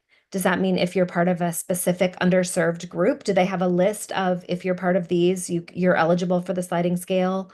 Or is it just basically a pay what you want? So I would have loved to just have a little clearer explanation of that. But again, these are minor things. It's a really excellent application. Thanks, Barbara. And Chloe? I like the punk take on Shakespeare. I think that's something unique. I agree with Corey that there's more room for sponsorships, and like you were saying, Barbara, the sliding scale ticket, because for me, and I know probably lots of other people, $50 is a little out of my price range for one event. So I appreciate the $20 option. But I think if there was more sponsorships, it would be able to like reduce that ticket price a little bit and make it that much more accessible for people. But I do appreciate the there's several opportunities for like free showings for people to experience, which is nice.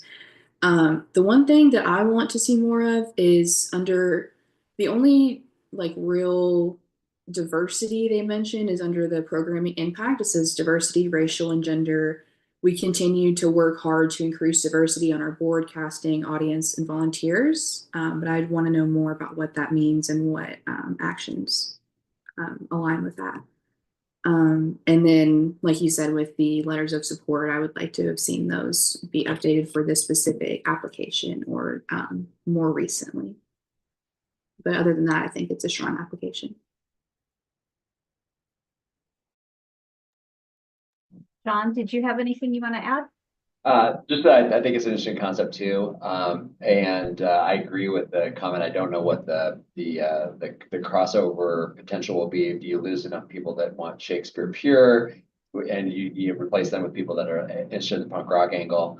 To me, it struck me as a little bit of like the things that seem to be kind of the rage now with Lincoln just had the Edgar Allan Poe mashup with Cocktail Hour, and it was a huge success. I think it sold out for 2 or 3 weeks. And this strikes me as being very similar. So I'll be curious to see what kind of success they have with it. So.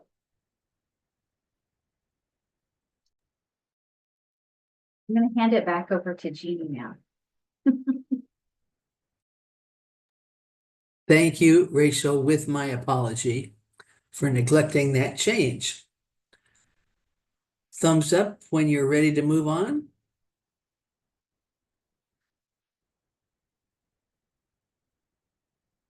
Very good. Thank you. Is the Geneva Arts Council next? Well, we're back to Roberta first. All right, and I'll jump in with that brief summary. This grant, that's all right. This grant will help create the set for the Geneva Art Council's performance of Everything in Australia Can Kill You on July 5th and 6th. This is Geneva's first community theater performance in recent memory, with 20 to 30 people producing and performing in the show and at least 200 attending. The funds will be used to rent a short throw projector. The stage at their theater is very small, which limits the ability to construct elaborate sets. The projector will allow them to create digital backgrounds in their place.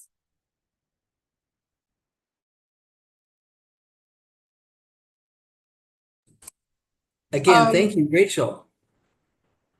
Yes. Roberta.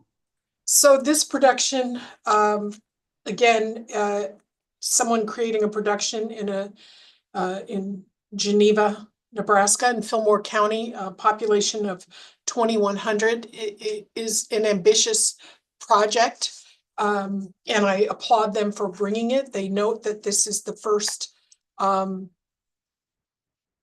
production in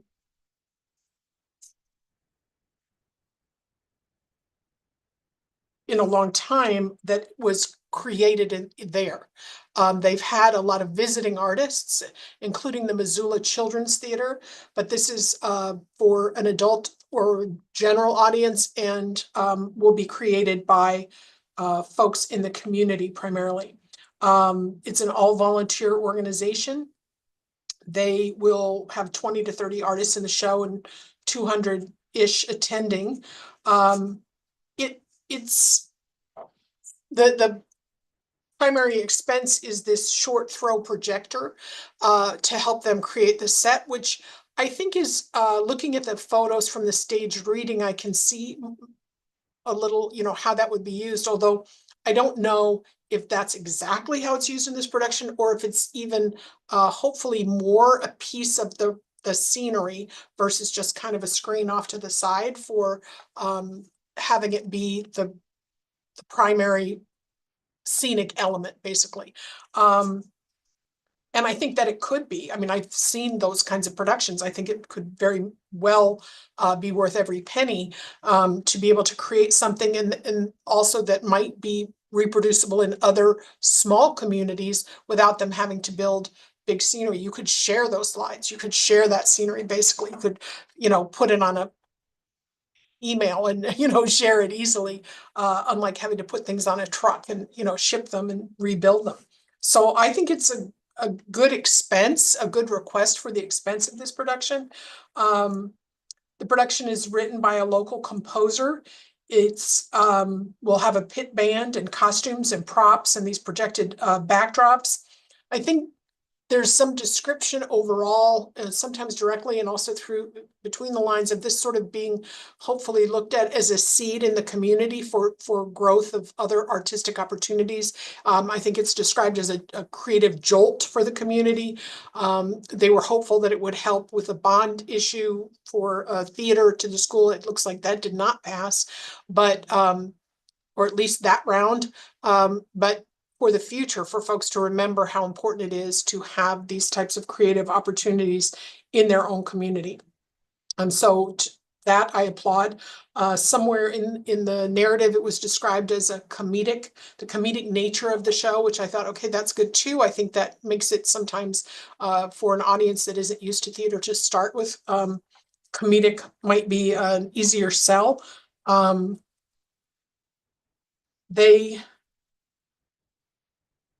They don't, they talk about not wanting to be just a group of old people for a group of old people for old people.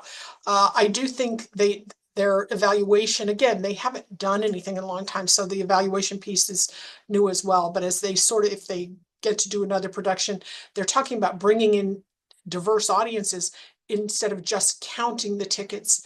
Looking at like how diverse was the audience? Did you reach that goal of bringing in young people to this? And also, how did they view it as a seed for further activity? Did that make them more inclined to support other productions in the community or efforts to raise funds to have another event like that? I think this is one of those budgets too that just has knack and ticket sales.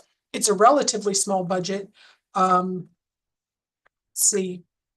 It is $5,970. The ask is 50%.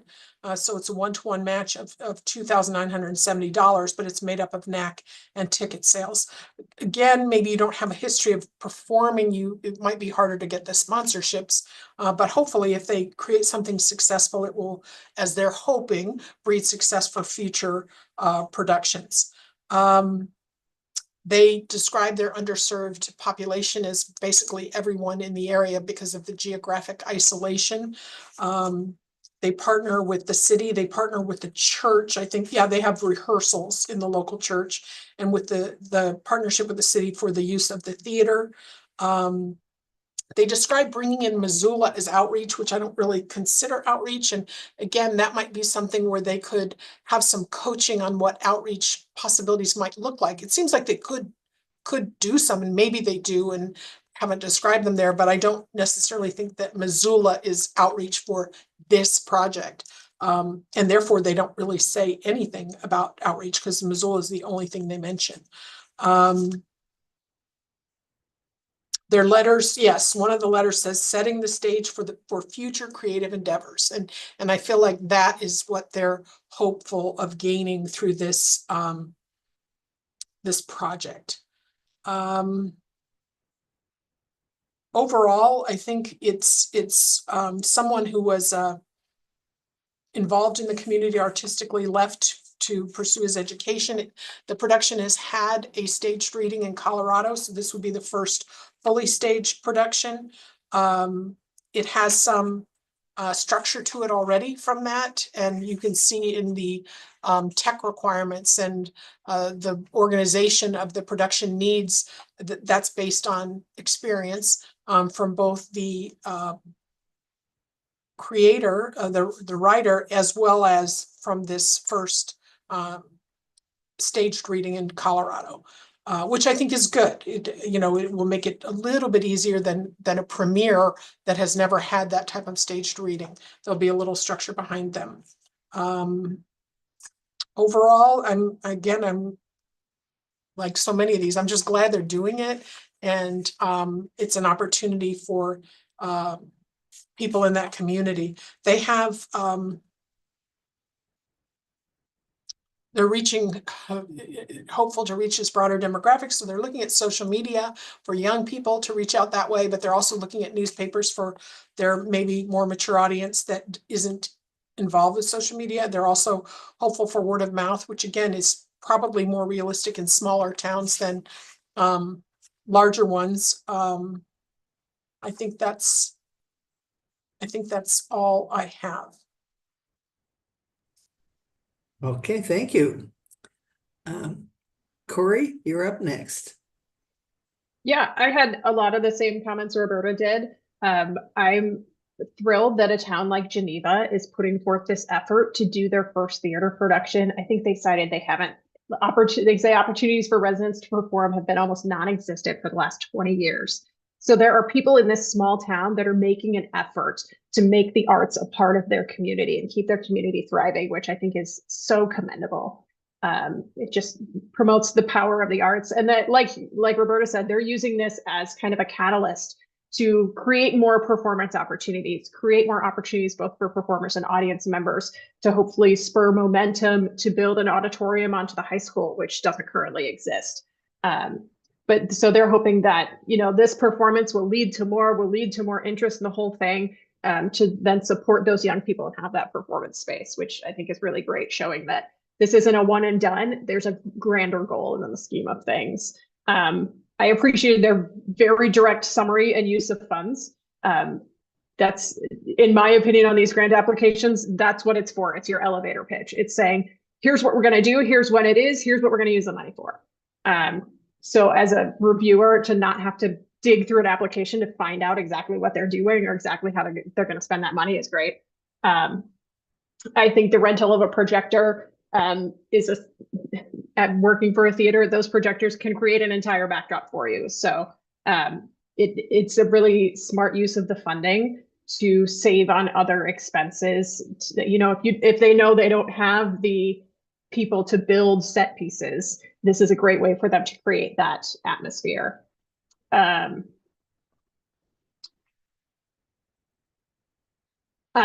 it was one of those ticket sales and grant funds. I think they've got some great community support and some great partners. I think maybe just since this is the first time they've done this in a while, I assume whoever was writing this grant is maybe a little more green in writing grant applications. So I'll kind of lend it to that, but I would love to see some other support for the production, whatever that may be. And then I would love to see, I'd like to see some more additional marketing tactics in use. They seemed rather general, which are all great things. That's great outreach, great promotion. I would just love to see some more targeted approaches for that promotion. But other than that, I mean, very commendable for them doing this in their community and leading that charge in hopes of creating bigger and better things for Geneva. Thanks, Corey. Barbara, would you like to add to that? Roberta and Corey, you were so thorough. You hit on all the things I was going to, other than just to say, like, I look forward to future years. It's hard in your first year, I think, to provide more community outreach than providing a space for artists to do their work for the first time in 20 years, to have this theater production, and affordable tickets. But it will be wonderful to see how they think about increased engagement in the future, in future years. But overall, I thought it was a really excellently written application, and especially for a first time opportunity. Thank you. Chloe? Yeah, the only thing that I have to add is for the evaluation. I know this is their first year, so they'll provide a baseline for their ticket sales, and I'd just like to see more of like establishing that baseline in other things, like if they were to survey people in the production or audience members or anything like that, to give them more data for this first year so they can build on that in future years. Thank you. John? Yeah.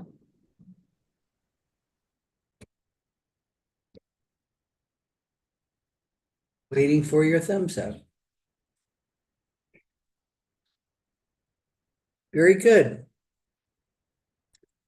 All right. Our next one is great.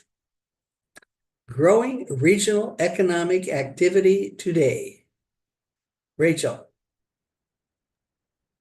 Give me just a minute. I did not have the right one pulled up. Just a sec.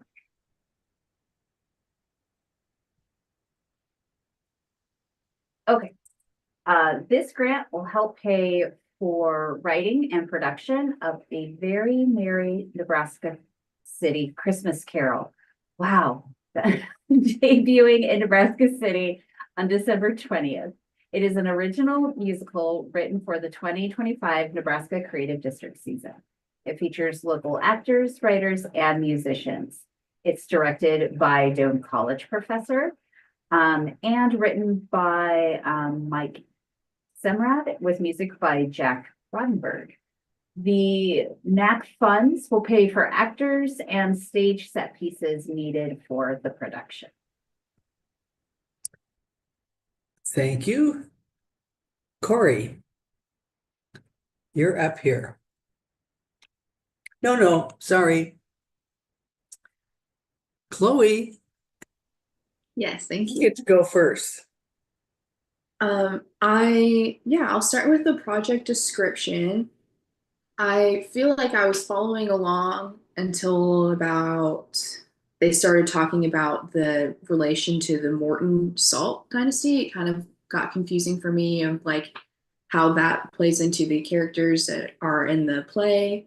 But I do appreciate the connection to the local history. I think that's really important and unique. I got a little bit confused about like who Annie is in the story, who's Beef in the story. But other than that, it sounds like a really unique take on the play.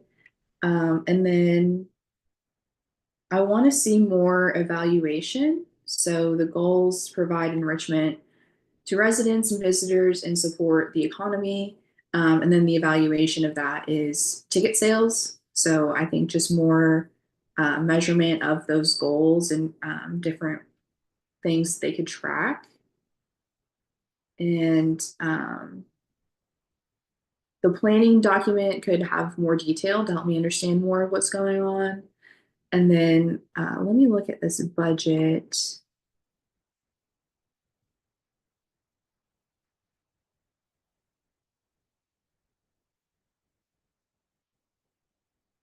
Not a question on the budget. I'm trying to remember what it was.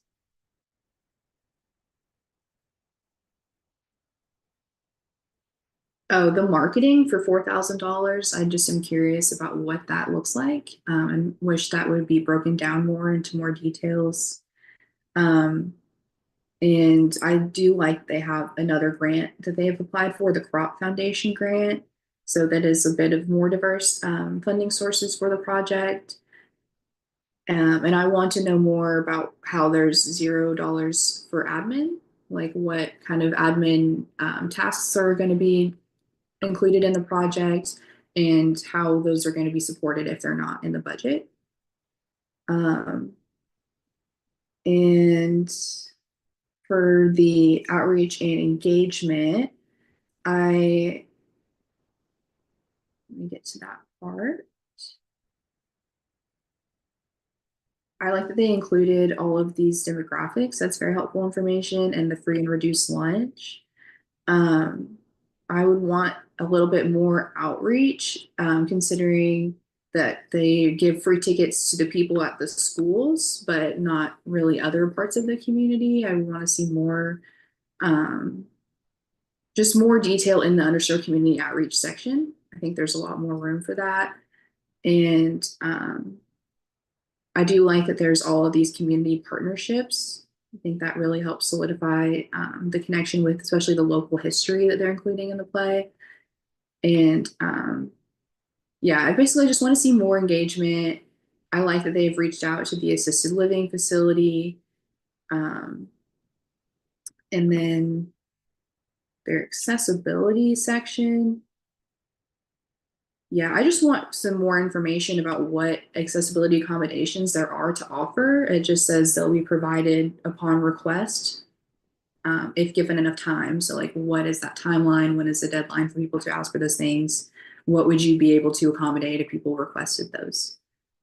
But yeah, that's my comment. Thank you.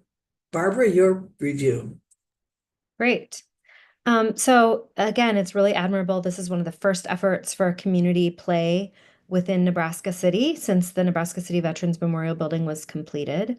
And like Chloe said, their focus is clearly on the artistic product. They do an extensive description of the play itself, and that definitely has merit.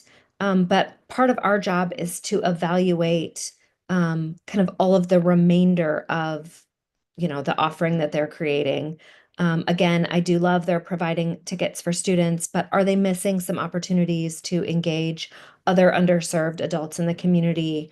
How are they going to sell those 300 tickets that they're budgeting for? It would just be nice to have, they don't have any budget for administrative, in here.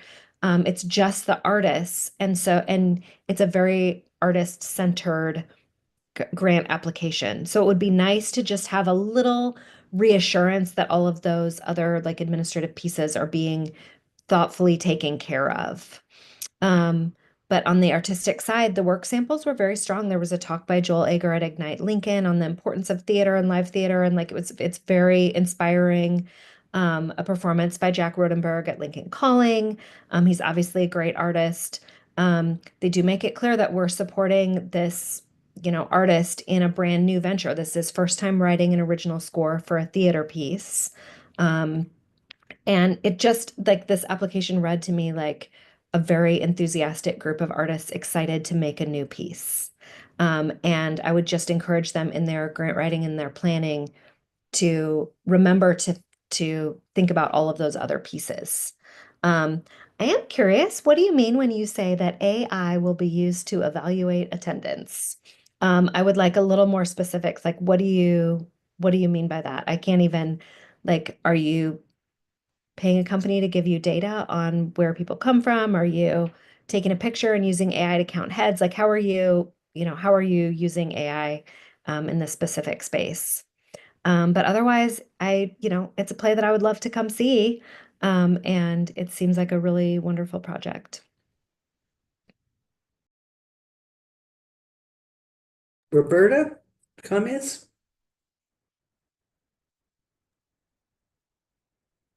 I appreciate that they distribute free tickets through the schools. And I thought they had strong letters of support, but they were primarily in the sort of economic rather than necessarily artistic. They're looking for tourism, which isn't a bad thing, but it's just noted. And I felt like they had strong partnerships in their community. And I think those are the only comments I had in addition to those that have already been made. Yeah, in fact, I think one of their goals is to stimulate the economy. Again, nothing wrong with that at all, but I think it's a primary goal. Okay, thanks. Corey. I echo a lot of what's been said already. The fact that this is an original work for their creative district as part of their big overall plan to grow their creative district is really great. New works are always wonderful as a theater person myself. And tying it directly into the history of the community was wonderful as well. Going back to what Chloe said about the project description, I appreciate all the tie-in and all the extreme specificity in all of that, but I don't know that they needed to dive into here's exactly how the set's going to look. Here's exactly what the props are going to be. Here's exactly every single person that's in the show. I don't know that we needed all of that per se in order to make a decision on the grant. I think you could have saved a few words there and maybe talked more about how it's going to relate to the community and that sort of thing, as opposed to the specifics of the show itself. Again, one of those I would have liked to see more income diversity, especially since they talk about this tie-in with the creative district and these economic businesses and things. Seeing some additional support from them would have been great. But other than that, I think I kind of echo what everybody else said. Okay, very good. And your scoring, thumbs up?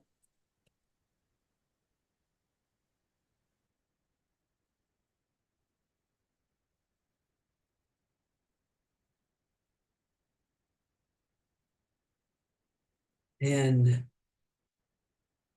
Roberta, did we get yours? Okay, good. Next is the Holdridge Area Chamber of Commerce. Rachel, I just want to check in with panelists. We've been about another hour. Do you want to take a break? Do you want to review one more and take a break? How are you feeling? Roberta needs water. Oh, you don't need water. I'm not understanding. I'm so sorry. I need a restroom break from drinking all this water. Yeah, no, fair. Okay, let's take a break then and come back at 11:15. Okay.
Okay, I think we're all back now.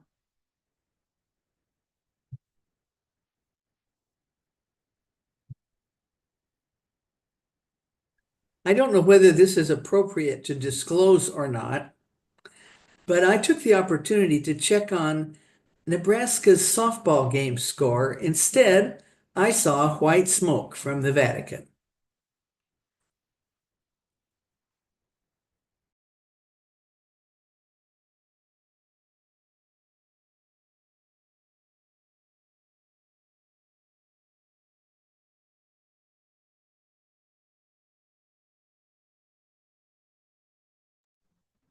Speaking to that, I just got the CNN alert for it. So there you go.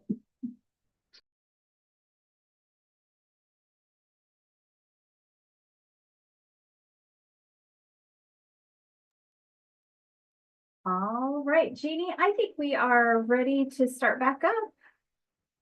Okay. It looks like the Holdridge Area Chamber of Commerce. Rachel? So this grant will help pay for the second annual Iron Horse Arts Festival in downtown Holdridge, Nebraska on Saturday, August 23rd. The festival will feature artisan vendors and demonstrators during the Artisan Expo, a pedal bike tour of the district, photography contest winners display, like music and more.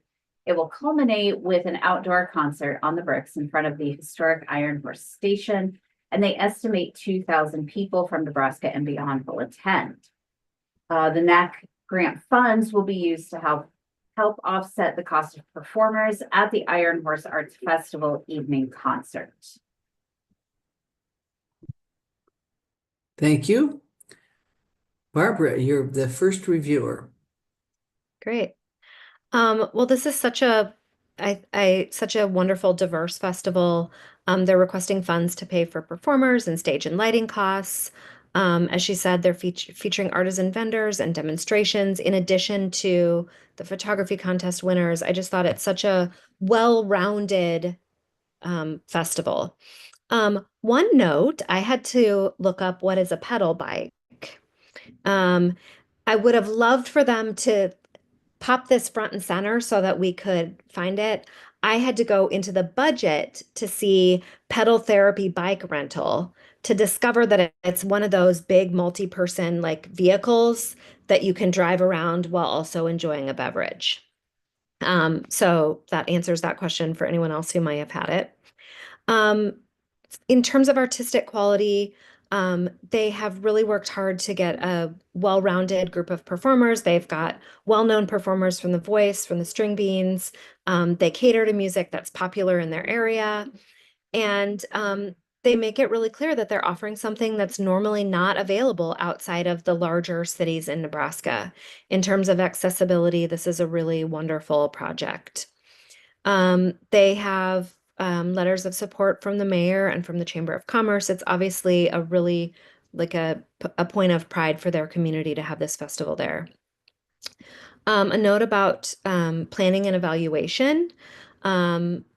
I appreciated having really succinct bios of all of the project administrators. It wasn't just one person. It's clear that it's a group of people who are working together to create this. They have very clear goals, specifically in terms of how many vendors, how many food trucks, artists, attendees, paid attendees, attendees from outside the area. They have a very thorough and specific planning calendar. Their budget seems reasonable. They list in their budget, which I really appreciated, what was the status of their, income items. Most of their corporate sponsorships have already been received. On the face of it, I would say that it's very ambitious of them to budget to double their attendance. That's a very big goal. They had 1,000 people last year. They're expecting 2,000 this year. However, they were up against a football game last year, and so they've worked to avoid conflicts. And so they really believe that that's an achievable number. In terms of accessibility, it's also really incredible to me that a third of their attendees come from outside the region. A note to the grant writer in the budget section, that final report wasn't blank. I'm not sure if that was last year's numbers or how that got input into our budget. I just focused on the actual budget for next year when I was reviewing the grant. But that's just a note for the grant writer. In terms of outreach and engagement, they're serving an important and underserved area with this annual festival. They've really given careful thought about what would appeal to their specific community, the financial barriers that community members typically have, and they're really working hard to make all of these art forms accessible to everyone. They state very clearly that they want to bring the arts to an area where it doesn't typically get as much attention, or where people have to make an effort to go out and find it. They have a robust list of community organizations with whom they're partnering, specifically for marketing and advertisement of the event.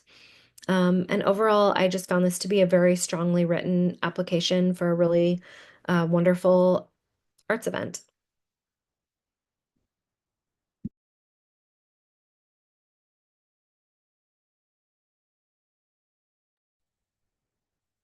Whoops. Thank you, Barbara and Roberta. No, that's okay. I'm the second reviewer on this.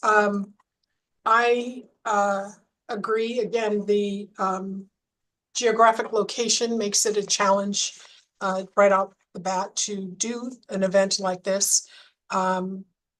They have some strong partnerships with Museum of Modern Art, the YMCA in their community. They are hoping to double their draw. 2,000 people, again, very ambitious for where they are, but not impossible. Diverse income streams. I love the pedal bike element. I mean, the pedal bike's funky, but then also they're going to see public art and talk about it. And to me, that's something that really helps people appreciate something they may see every day and not have an appreciation for, and will look at differently every time they go by it or see it again in the future because they got that information on their pedal bike tour. So I think that's like brilliant idea.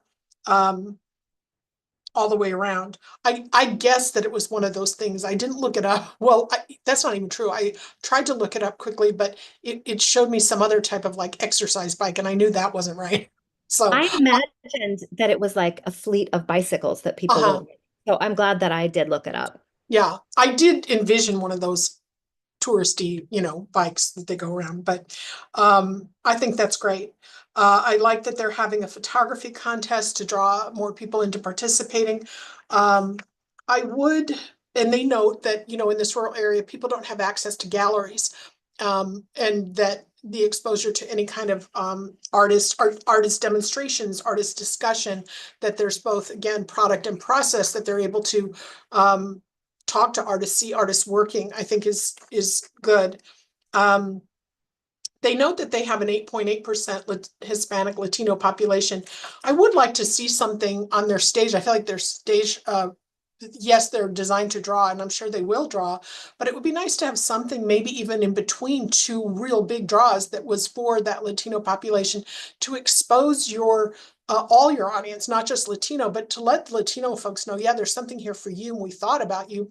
And then for people who that's not normally what they would do, if they were exposed to it, they would maybe enjoy it and have more appreciation for folks in their community from that culture, and sandwich it in between the two biggest draws you have to,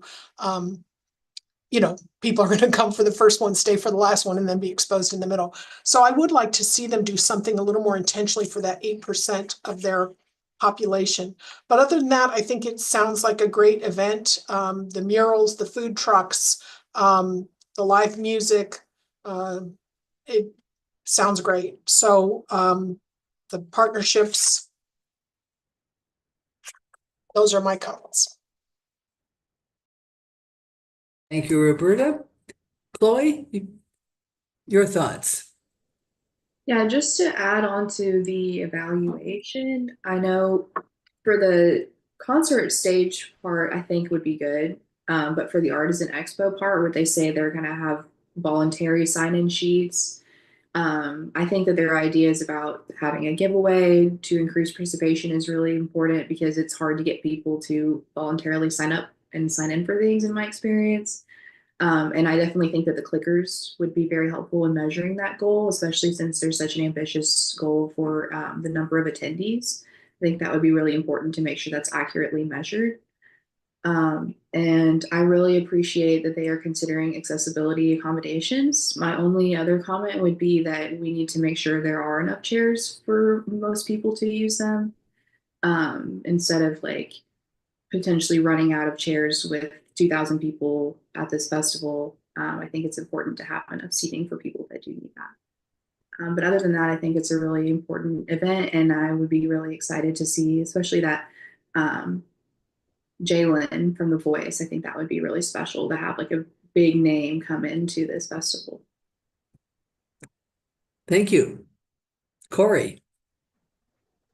Yeah, again, I echo a lot of what was already said. I think this is a great festival in what's considered a small town. I myself am putting it on my calendar because I'm only about a half hour from there, so I plan to go. Kind of opposite of what I've said on some others for their goals that were everything but attendance. This one had goals that were only attendance. And while they were very specific and very targeted, which I really liked, I'm curious if they have any other goals beyond just how many people. If they have a goal to include these types of art types of things, visual art and performance art and whatever. I'm just curious if there's grander goals for this one. But I thought the ones that they have are very good and very targeted to help, showcase a wide variety of artistic styles through their vendors, to have different opportunities for artists for the performance and for the audience members. But overall, sounds like a great festival.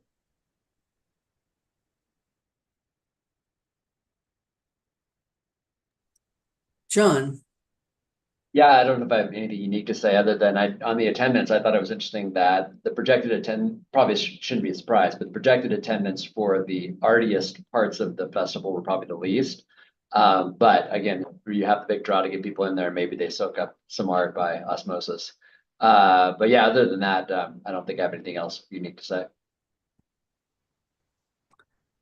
Thank you. Thank you all. And your thumbs up.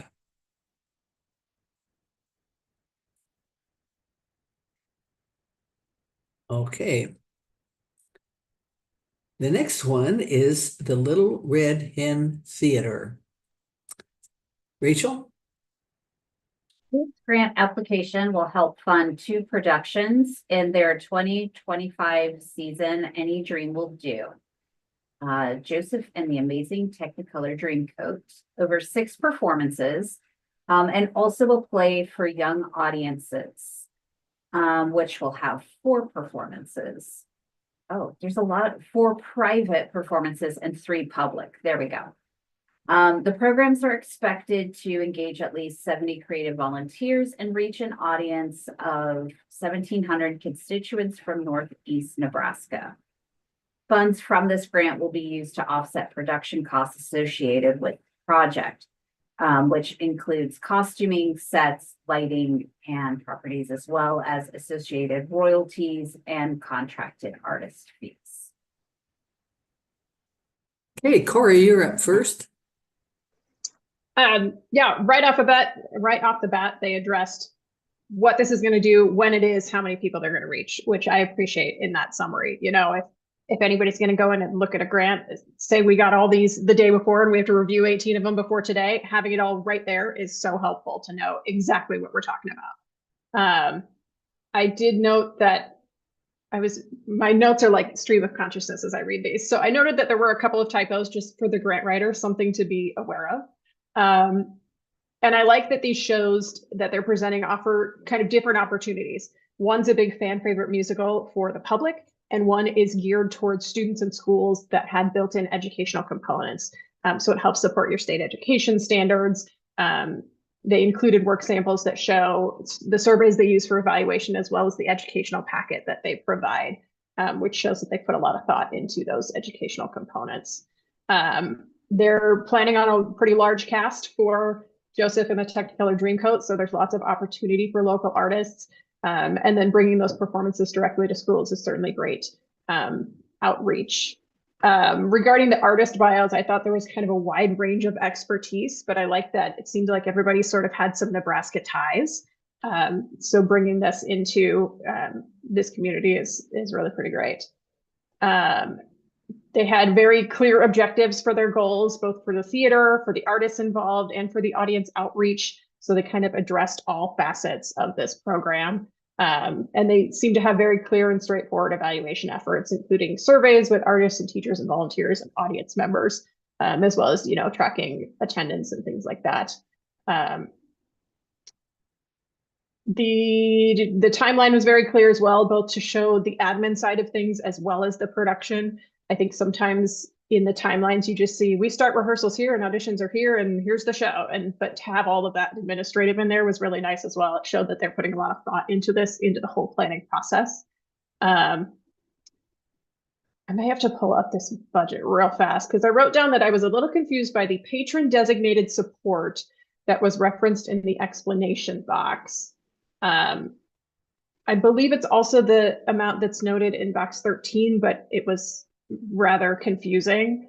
I'm trying to pull that up here real quick to remember what I was talking about. Apologies for the delay. Yeah, they have patron income designation for $2,500, and I wasn't really sure what that was. They noted that season patron support is derived from our annual season support. But I was just confused as to exactly what that was. Is that donations? Is that I bought a season ticket and this is that portion for these two shows? Because it says it's both an annual fund and a subscription program. So that piece of it was confusing to me. So some clarification there would have been nice. Their demographics and outreach engagement spoke both to the community where the theaters are located, as well as the surrounding area, which really kind of showed that they're looking at the broader picture to determine their future plans, as opposed to just here's what's happening in our little town. They realized that around them is the bigger picture and the future of their organization. I was also impressed with how far they're reaching with their attendance, given the size of their town and theater. They said they're, approaching about a 50-mile radius on the regular, and that's quite a spread. So that's some effort they're putting in.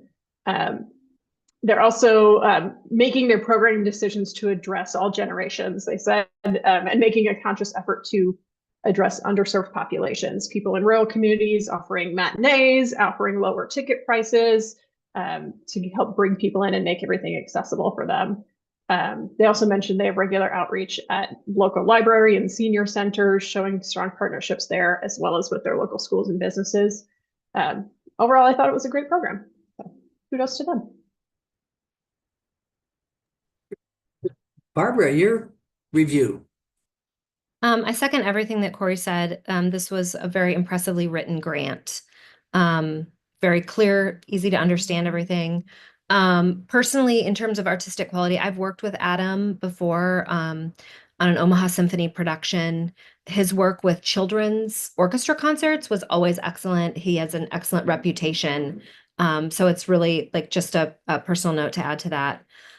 Their list of project goals is very extensive and very specific. I really liked under the evaluation, it's nice to see an admin doing a self-assessment.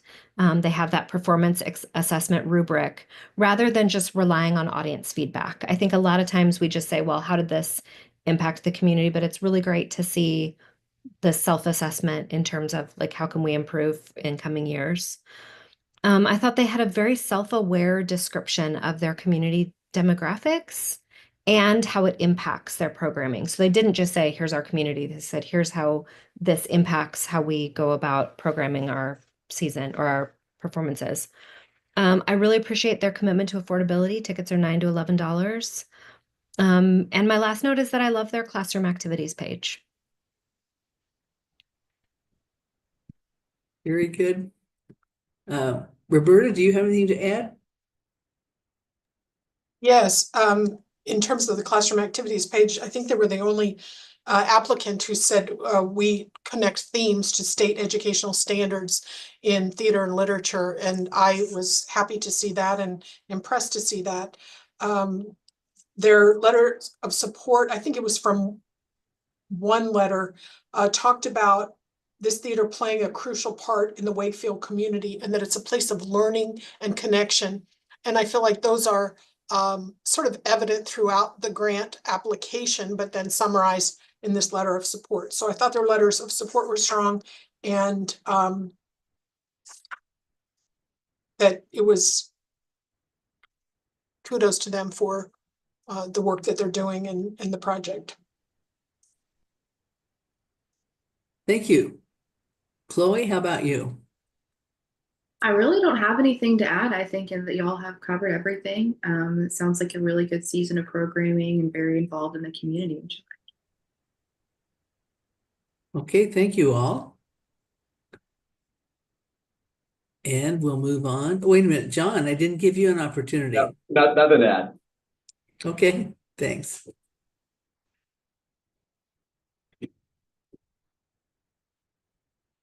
Ready to move on? Okay, thank you. The next one is Operation Christmas Card Incorporated. Rachel? This grant will help pay the Native American staff and experts who will be in charge of the direction and flow of the North Platte Powwow this year. Their leadership helps preserve traditions, facilitate discussions, and enhance the powwow experience for all participants through their expert knowledge and dedication to cultural values. They estimate 1,500 attendees will attend at least one of the events affiliated with the powwow that happens all weekend in North Platte. They will use the awarded funds to pay the announcer, the arena director, sound engineer, and head dancer. And these are very specific tasks associated with each position, and they've carefully selected the staff with particular life skills.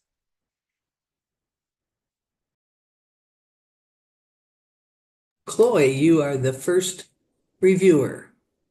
Yeah, I really love this application. I think it sounds like a really special opportunity for the community to have experience with Native art and culture that otherwise they might not get.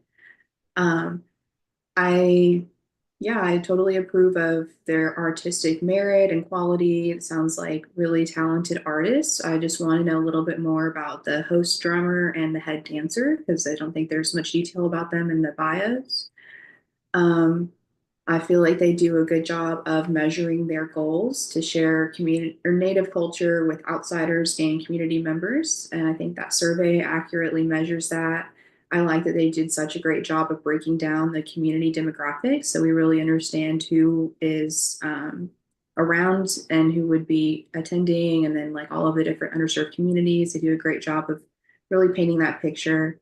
The outreach is really good. I also really like that there's Spanish translation on the promotional materials, which I haven't seen very frequently. And then the free admission for various groups that are identified as underserved in their outreach community background section. And yeah, I like that they have accommodations for people who have visual impairments, might be deaf or hard of hearing. So I think this is a really strong application, and I don't have any negative comments. Honestly, I think this one's really great. Thank you, Chloe. Roberta, your review. I would ditto that. I love some of the feel of this application where the grant writer is saying it, and it's all in first person. We are third person personal, but we will talk powwow to people anytime, anywhere. It's powwow year round. We will go meet with people and, share what we're doing in terms of their outreach, but also just their accessibility to their community and their willingness to hear feedback. You get a very strong vibe that this is meeting needs of the community because they're listening and they're talking, and it's and they're part of the community. I mean, it's very much there. Not just doing this sort of event off to the side. They're very much woven in. It's their 6th consecutive powwow, and they were asked to start that powwow. So even from their formation was because they were responding to an ask. They, you know, are the grant writers going to New Mexico to secure drummers. So he's saying, well, that's how far I'm going is to, you know, fly to New Mexico. But again, I think that speaks to trying to get the best artisans that they can. The powwows, I think by their nature, have some range of artistic merit from participants, because they invite people to come in. And that's mentioned in the grant somewhere too. Oh, it's in the letter of support actually, which I love because it's from a mentoring organization. And I think that's a great partner to highlight with a letter of support. The person who wrote that letter says, you know, the mentors and mentees were able to have conversations about dance and music and art, but also about diversity, respect, cultural appropriation, and participating in a respectful, inclusive manner. And I think that's very key to what this whole event is. And hopefully those conversations are being had between parents and children and, you know, people who don't necessarily have a mentor, but the mentor conversations are probably more intentional. So I love to see that letter of support. And they talk about adding new components to the event every year to keep it fresh, and also in response to feedback. So yes, I think it's a strong application. Thank you. Barbara, your remarks. I just wanted to thank them for addressing the issue about hosting a Native American celebration in a non-Native community. And they talk about the challenges they face, and they talk about how they overcome them. You know, they talk about the Buffalo Bills Wild West show, how it can be a sore spot for many Native Americans. But by hosting their event on that site, their people are returning not as performers for what they would call kind of a somewhat exploitative show, but narrators of their own culture, replacing the negativity of that bygone era with a Native-led celebration. And so I think I just wanted to say thank you to them for making sure that we understood that historical context of, you know, what it means to host a powwow.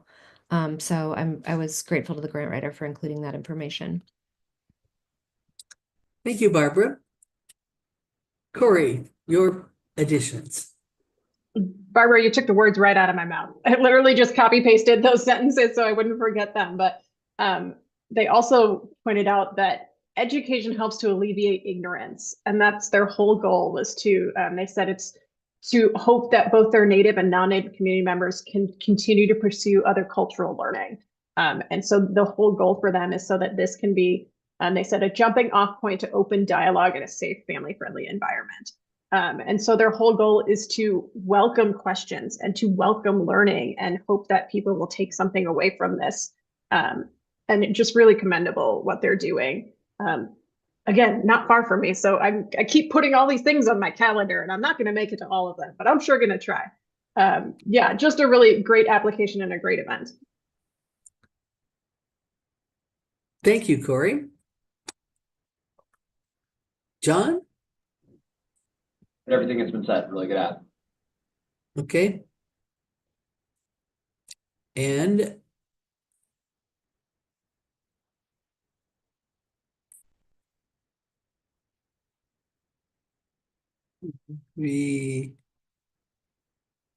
I think we got it. All right. Next is the Shelter Belt Theater. Rachel?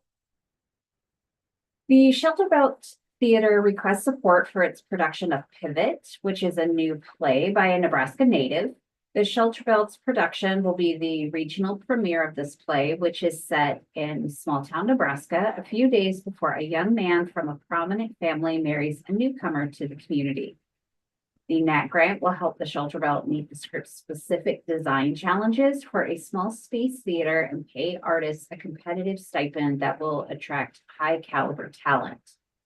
They plan to use the grant funds to pay artists, to hire an experienced design team, and to build an irrigation pivot motor a key prop for this production and also to market the show.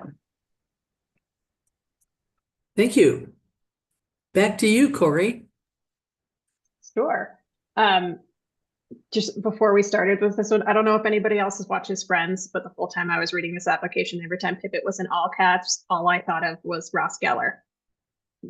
It just made me chuckle every time. So anyway, I thought this was a great application. Another new work premiere here in Nebraska, which is always fantastic. And they talked about how they're kind of helping to put Omaha, Nebraska on the map for theater artists and playwrights. I think a lot of times outside of maybe New York and maybe LA, theater gets a little not forgotten, but I think having those opportunities for playwrights, especially outside of big metropolitan cities, is really fantastic. Grant funding is going directly to artists and designers, which is always great. I like that they're focusing on themes that audience members can relate to. They talked about dealing with loss, building a community in a new place, something that's very relatable for a lot of people. And then they're incorporating talkbacks following performances, Q&As with the playwright and the director, people talking about those themes, just an added element to the production to help people connect even further with the work. I also really liked that they included a piece of the play as one of their work samples. I thought that was interesting, as opposed to, while it's great to know about the artist or about the playwright, making these things, to include an actual piece of the work, I thought was interesting.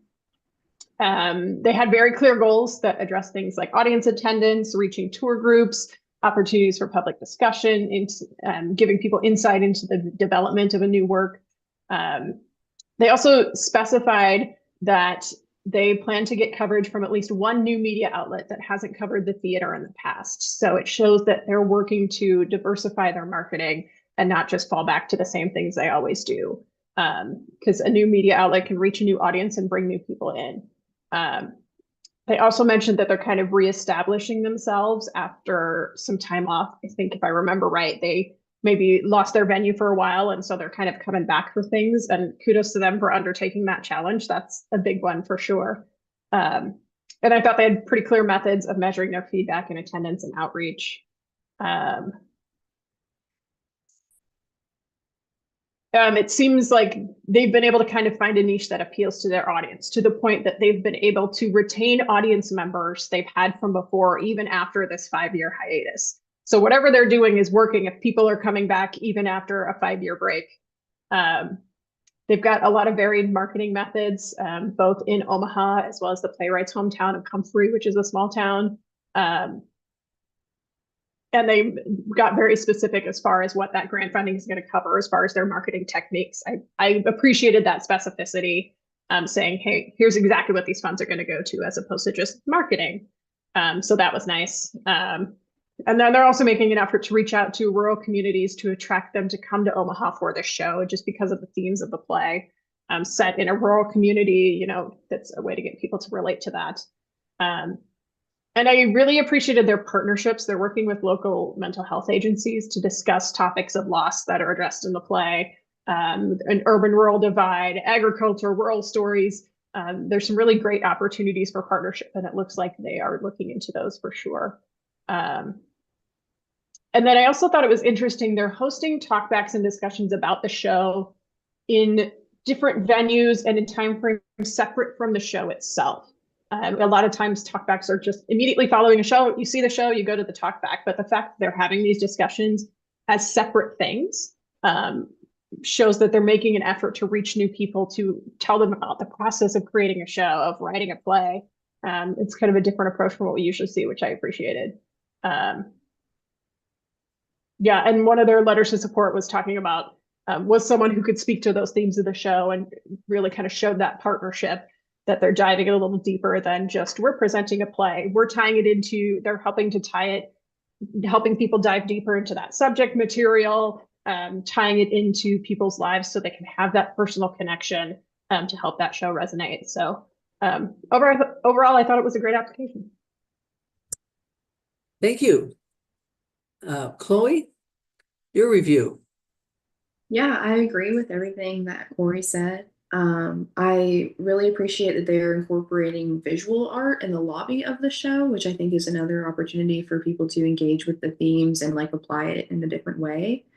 And like you said, the talk back being at, I think they said at a bar. I think that's really unique. Like people can, that might not have seen the play can engage with the themes and like still get involved in the discussion and pique their interest in attending other productions, and getting involved in the play itself and like the theater. I want to see more evaluation of their goals because there are so many goals listed, and a lot of them are about kind of relationship building and like impact on the community, and those can be harder to measure. So just a little bit more like detailed evaluation methods of like how you are impacting people. Like I said, they're going to send a survey out to the people involved in the production, but not as much surveying or like feedback collection from people that attended other than like the post-show talkbacks. So I think there's room for more evaluation in that to help better address those goals. But the marketing promotion strategy is very thorough, lots of media sources, and they would potentially do more marketing if they had enough funding, which is good to hear. But I would like more of like they connect with the neighborhood associations, which I think is really strong. And like posting to your Facebook page is good, but there needs to be a little bit more than that, I think, for like social media outreach, if that's what you're trying to do, like using those neighborhood connections and having them promote the show as well, would be a good way to kind of supplement the budget that they don't have for advertising. Um, but other than that, I really like, especially the pay what you can option for attendees. And yeah, lots of good community partnerships and important themes for people to discuss, especially sounds like for that playwright and their community and their experience. Thank you. Barbara, your comments. Overall, I thought it was a really strong project. I have a couple of kind of nitpicky questions that I would have liked to see addressed. I'm so curious what they're doing to meet. They have a stated goal of booking a social or travel group for a performance. I'm curious why that is for them an indicator of success, and if it is, what they're doing to meet that stated goal. Likewise, they talk about working with a travel agent that arranges day trips from rural Nebraska. I would like to know, are there travel agents that arrange those day trips? Who are they? Have they worked with them in the past, or is this a new partnership that they're trying to engage in? Um, Corey mentioned that they had a lot of really, really great ideas about community partnerships, but there's nothing yet confirmed. I would have loved to see some confirmation from those partners. I mean, it's obvious that they have a lot of really great ideas, but I would be curious after the fact to see what materialized. Likewise, I'm curious about the pay what you can model. They estimate $19 as the average. I wonder if that's what it will really be. I mean, I'm curious where they got that average. So again, no, like I don't mean this any way to be negative, but just as I was reading the grant, those were questions that popped up to me. Um, but otherwise, I thought it was a really strong application. Thanks, Barbara. Roberta.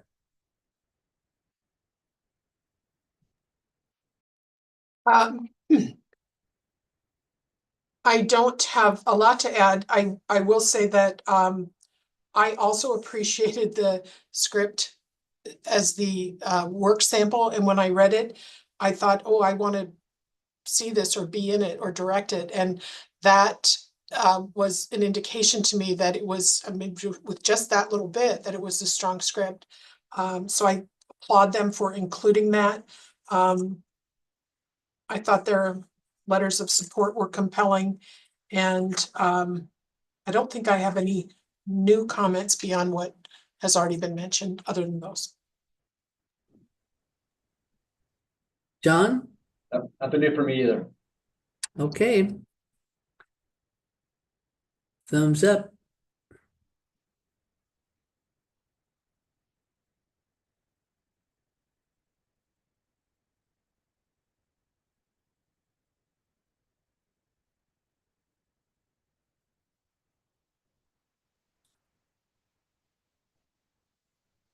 Good for you, Roberta?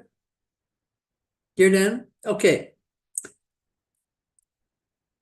Moving right along to SNAP Productions. And Rachel? my plan, my plan panelists, if it's okay with you, is we'll get through one more, we'll take a break, and then we should be able to get the last few in after the break.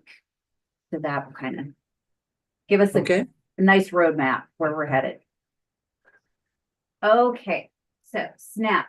This grant will help fund the 2025-2026 season. They estimate 2,100 people will attend or participate in this slate of performances. They plan to use any funds awarded to make this season possible, along with bolstering the Actors Applause program, which will allow them to pay all artists who work for them. All right. Barbara. Your review. Yeah, so I'll start by saying their mission is to tell stories which often go untold and to bring alternative, diverse, queer, adult-oriented, and otherwise underrepresented theatrical programming to the Omaha metro area. I love the specific reach of this project. I love the underrepresented communities it serves. They've clearly had success in the past, and it seems like such a worthwhile performance opportunity. But this particular written application did not give me very much to go on in terms of understanding where they're at with their season planning, who the artists will be, what the plays will be, how many plays there'll be. You know, they say at least 6, who the directors are, or any other information to help us make an excellent judgment about the artistic quality. So they say they'll have a typical audition process. It would be wonderful if they could give us qualifications of the directors or the judges. Um, they they give a long like description of how they meet the community's needs, and it's so compelling. But then as a panel, we don't have any examples of programming. July 1 is when they will have a draft of the season completed. It would be even if you don't have next season, it would have been so helpful to have information about last season's programs, so that we have a way to kind of gauge the scope of the season. If you dig in their website, you can find 3 or 4 performances, but any previous things are already archived from the website. They provided a review of this February show. It seems that their performances are very well received in the community. But again, when I look at the website, I'm like, oh, are they doubling their season or is this the same amount as last year? I would have loved just a little context. In terms of planning and evaluation, they say that they're going to evaluate success based on attendance and budget, but they don't really give us any concrete goals for either one. They also, I don't know, Rachel, if you worked with them to make some adjustments to like some date corrections, but in their planning calendar, that I think they have maybe the wrong year for April, May, and June. I'm presuming that this is 2026. And so maybe just the timing of where their season falls in this grant made it difficult for them to give us kind of a more fleshed out season. More than half their revenue is ticket sales. It would be nice to see a little bit more support built into their budget and or kind of the status of the grants and private donations that they have listed. I'd love to see, are these already secured? Are they return donations? Are they, again, like where does this fall in the context of, your programming? If everything else in the grant had been really clearly articulated and planned out and obvious that they were in a good space in terms of planning, I wouldn't have such concern about that lack of specificity in the budget. I would love to know how many people came last year, what those budget numbers assume about an increase or decrease in attendance, for instance. So that's my comments about planning and evaluation. About outreach and engagement, They have ASL interpreters at shows. It's really wonderful. Their board, they say, is diverse in gender, age, ethnicity, and background. Their main partnership is with a drag troupe who does fundraisers for them, which is wonderful. And it seems like they've developed some partnerships to get some in-kind donations for printing and props. I'd love to hear more about how they're actually engaging these communities. There are no additional kind of community partnerships listed. It's hard to find specifics about how they are meeting this community other than simply attendance, which is not nothing. But then, guys, I dug through their website and I found that they had a free educational lecture, which is exactly what I would have loved to see highlighted in their narrative. We can extrapolate that that's a really excellent project and really worthy of funding, but I had a hard time reading it directly from the application that was provided for us. So this was a little bit difficult for me to score because I believe it to be a very worthwhile project, but I just had a hard time pulling that from the narrative itself. Thank you, Barbara. Corey? Barbara, you and I There looked we at this go. exactly the same way. Again, I think it's a very worthwhile organization. I think it's very worthwhile what they are doing and who they are serving, but it wasn't shown in this application, which is what we're reviewing. As someone that works for a theater, what shows are they producing? You want me to support this theater season, but you don't even if you tell me we're looking at these 2 shows plus 4 more. We have these in mind, but nothing's confirmed. At least give me that.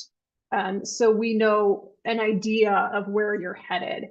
They also mentioned like their first audition notice goes up in July, and granted they probably wrote this in March when it was due. That's 4 months. That's a lot of planning to do for a season before you announce your auditions in 4 months. So I just wanted more to know some details about exactly what this season is. But I do like their focus on underrepresented stories and actors and kind of filling a niche that otherwise isn't represented. Let me find my notes here.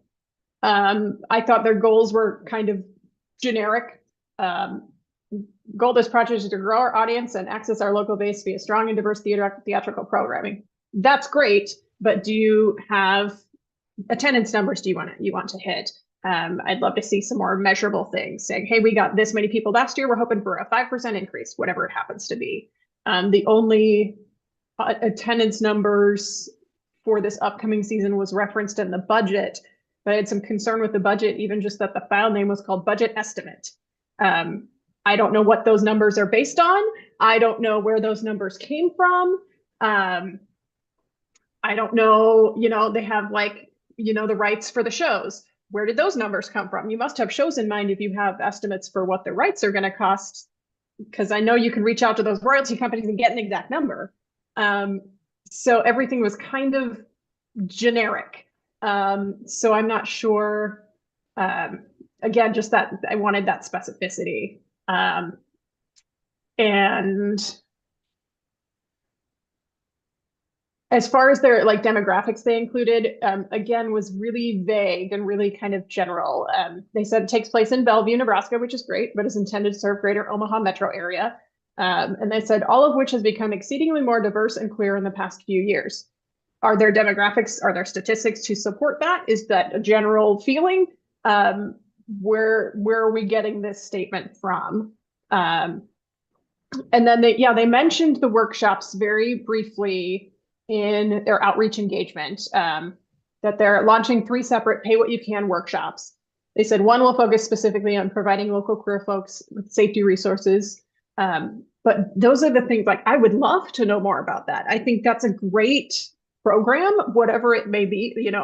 I think that's a great resource for the people in your community. Those are the things we want to hear about. But if it's not written in the application, it's kind of hard to evaluate that. So it seemed like they did have some good partnerships with their community and local businesses for some in-kind trade and things.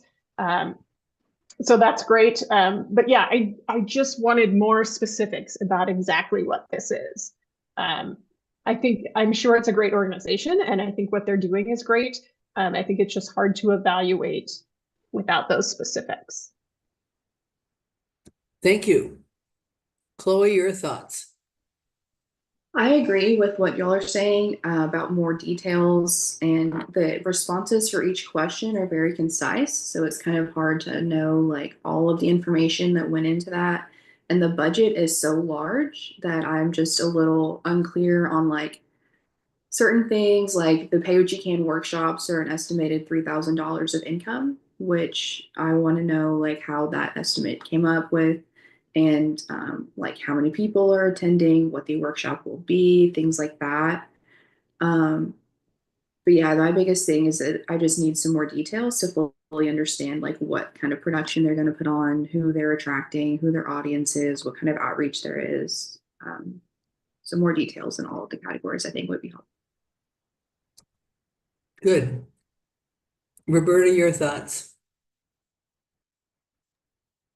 I definitely got the impression that this was someone who had a grant deadline and did the best they could getting it in, but really didn't give us enough to work with to understand what they do.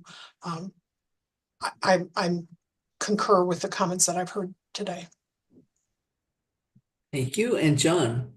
Well, exactly same lines. I thought the thing just seemed kind of haphazard and vague in a lot of places. So specificity would have been much more preferable. Thank you. So after your scoring, we break. Rachel? Yeah, so let's come back at 12:15.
Okay, I think we are all back.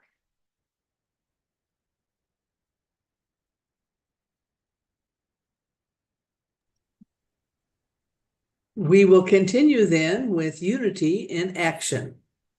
Rachel? In 2024, Celebrate Siouxland saw an impressive turnout of over 8,000 attendees.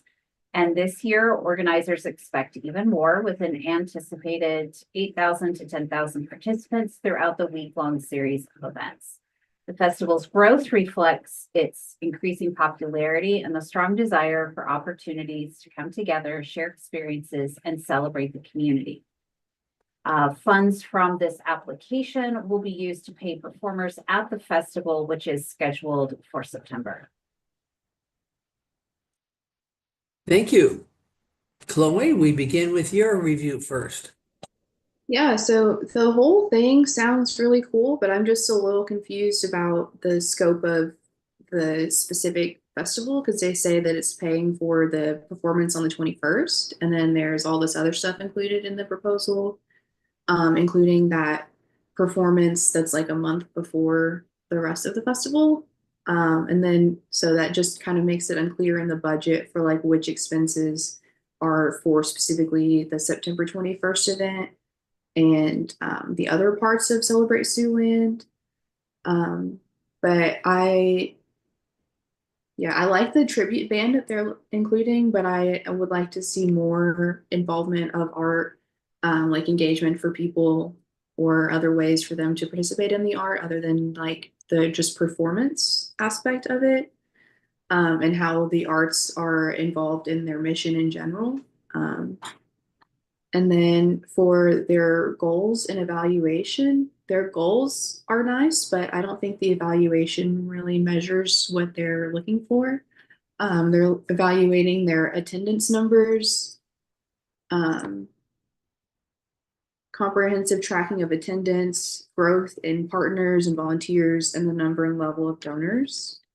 So it's kind of hard for that to measure community bonds and celebrating contributions and building community. There's a little bit of a disconnect there for me. And then, like I said, with the budget, the $25,000 for the performance that's a month before the rest of the festival, and then the $48,000 in donations. I understand that's based off of last year's numbers, but I would like to see that broken out into like who that's coming from, where the support is originating from. But they do a good job of understanding their community and the changes that it goes through. And I think it's unique that they have at least half of the population speak other than English, which I think is really unique to their community. So I would like to see, they do have a strong promotion for the outreach to businesses, but I would like to see outreach to other kinds of organizations, schools, other partners in the community. And I like the focus on the underserved community of Spanish speakers. And I would like to know more about the overlap between the people who speak Spanish and like other underserved communities that they might be intersecting between. But overall, it sounds like a good event. I just would like more clarity on what exactly is for the 21st and then what is the rest of Celebrate Siouxland and what the funding is.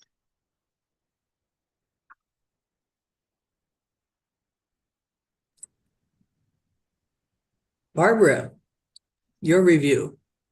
Great. I just have a couple things to add.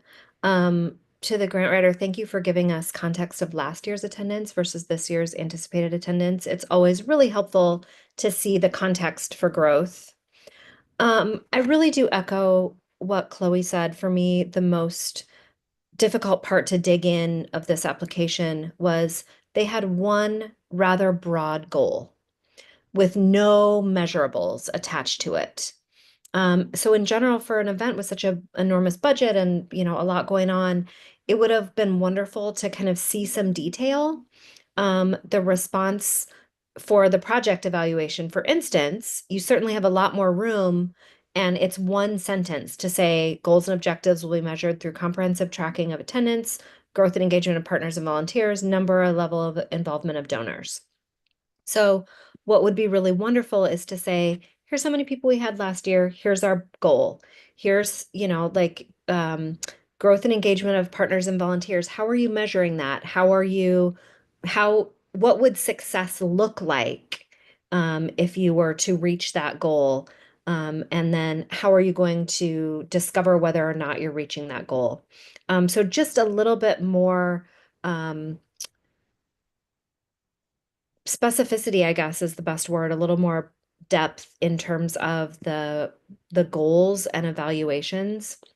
So then I was like, ooh, they have an impact report attached. Maybe the impact report will give me some more information. It basically listed how many people attended each of those 4 events. So I'd love just a little bit more specificity around that. And then in the community impact, it is wonderful that you have all of these bilingual events. Tell us more. I'm sure you're doing more about how you're reaching out to people other than just having all of your events and materials be bilingual. So overall, just really positive. I just would have loved to have a little more specificity in a couple of areas. Thank you. Roberta, what would you like to add here? I liked that they had a letter of support from a superintendent from a school district, which I thought was a really nice that their superintendent is aware of the festival, supports it, and that there must be that connection then, which I think is great between the district and the event. Okay. How about you, Corey? Yeah, and hopefully you can hear me. I had to switch headphones. My other ones died. I kind of echo the same things. There was a few things that I just would have liked some more specificity, especially going back to the summary. The brief summary talked about turnout and festivals growth, but didn't say exactly what it was. So I had to get a little further into the application before we really had a grasp on what this festival was. But I think it's a great festival. Again, I wanted more specificity in the goals, something more than just audience numbers. But I like that it's free to attend. There seemed to be good community support, and they kind of had the demographics to back all that up. Thank you. Is it too late for me to add one other thing? In their impact report, they have a really extensive list of their planning committee, their community partners. So it's obvious to me reading this. It's not like I'm saying, oh, should we fund it? It's obvious that it's a really well-run festival. Just give us a little more in the writing of the application is, I think, what we're saying. John? And nothing hasn't already been said. I had listed down in terms of tracking efforts, methods, and measurables would be the biggest ones. So. Okay. And waiting for your thumbs up.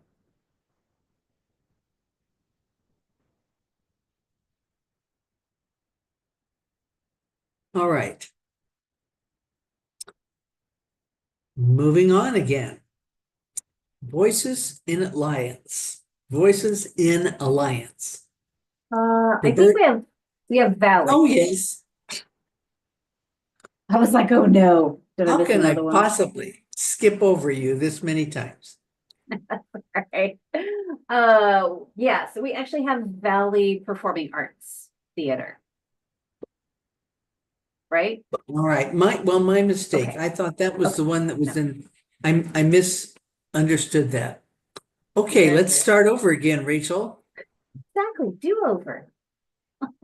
Okay, so that's Barbara. After you Alright. explain it. Okay, Valley. So this grant will help pay show directors, the sound and light technician, and related community theater production expenses for the Husk Community Theater production of Elf, which is a musical based on the beloved holiday film. This community theater production will be presented to the public at the Golden Husk Theater in December. The production will engage over 70 local artists as members of the cast, crew, and ensemble, and they estimate 500 to 650 people will attend the community shows. They plan on using the grant funding awarded to pay the production and music directors, the sound and light technician fees, licensing, and script costs for the community theater production. Okay, thank you.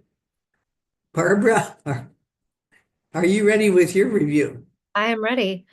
Um, First of all, I thought that the brief summary and project description were really excellently written. They gave us an exact description of what was going on in the project. They gave us some comparative data, how many artists were going to be engaged, an estimation of how many people, when it was taking place. And then that project description just gives us like all of the details of how they're showcasing area youth and adult artists, like just all of the information when auditions are going to be held. It's very obvious that it's well thought through, that it's a well-planned project. In terms of artistic quality, they have a detailed description of the audition process. And I like that they included for us the form that the judges fill out so that we can see what are they ranking in terms of artistic quality. The director has been there for 10 years. They seem to have a really excellent track record. So in terms of artistic quality, I think they gave us a lot to go on to determine that the artistic quality is really excellent. In terms of planning and evaluation, they have very clearly articulated project goals that actually read quite like a strategic plan, actually. It was like a very values, like underlying values attached to each of those project goals. And it made you, as I was reading the application, it actually made me root for them to be meeting these goals. Very compellingly written. They evaluate the project through surveys and ticket counts. They also mention pull factors from other communities. I'm not sure what that means, but I'm assuming it means that they draw an audience from a broader geographic area. But maybe I don't know if that's like an insider word that I was just not aware of. But I'm assuming that that's what the pull factor means. They provide an example of the survey that they use to get feedback from audience members, which, although it's really long, it seems like it would give really useful feedback. I'm curious what percentage of people actually fill it out and return it to them. And if maybe they could have like a little streamlined one and then a space for longer. But that's just from me in my professional job, having recently done surveys, and it's hard to get people to give feedback when it looks like a daunting task. I applaud them trying to get that level of detail from attendees, but I'm just curious what kind of feedback they get. Their marketing campaign is extensive. They reach at least 8 different communities through their advertising. They have a really thorough planning document. Their budget is very reasonable, very specific. Overall, really excellent in the project or the planning and evaluation. Outreach and engagement.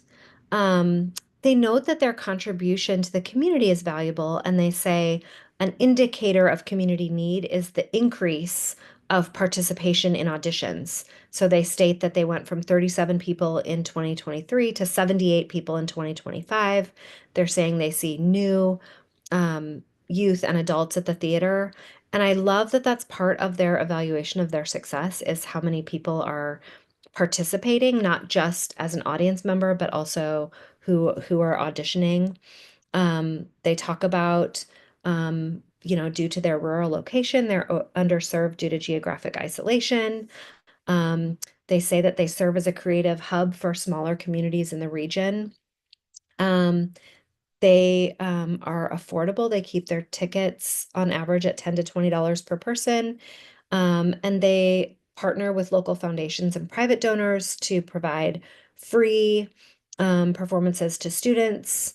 And they offer reduced prices and free tickets to families in financial need, youth at risk, and senior citizens. I'd love a little more like specificity about how they do that, but oh, sorry. I then say they do have indeed a specific list of community partners that they work with. Overall, I just thought this was a really strong application, a really excellent program, and thank you. Thank you, Barbara. Chloe, Yeah, I agree your with review. everything Barbara said. I really appreciate that they activate so many different local partners and community organizations, the Chamber, Community Foundation, school district, It really shows their community connection and the impact that they have on the people in the production, but also the audience members and like kind of their whole family, it kind of seems like. And I agree with the evaluation. I think they do a good job of evaluating, but those questions are kind of big things to answer. They might be better suited for like a focus group or something more like in depth where people can give more detailed answers. Because like, how do you feel about the entire venue? What are your ideas for future performances? Those are kind of hard to come up with off the top of your head. I feel like it would be better suited to answer those in a different format, maybe.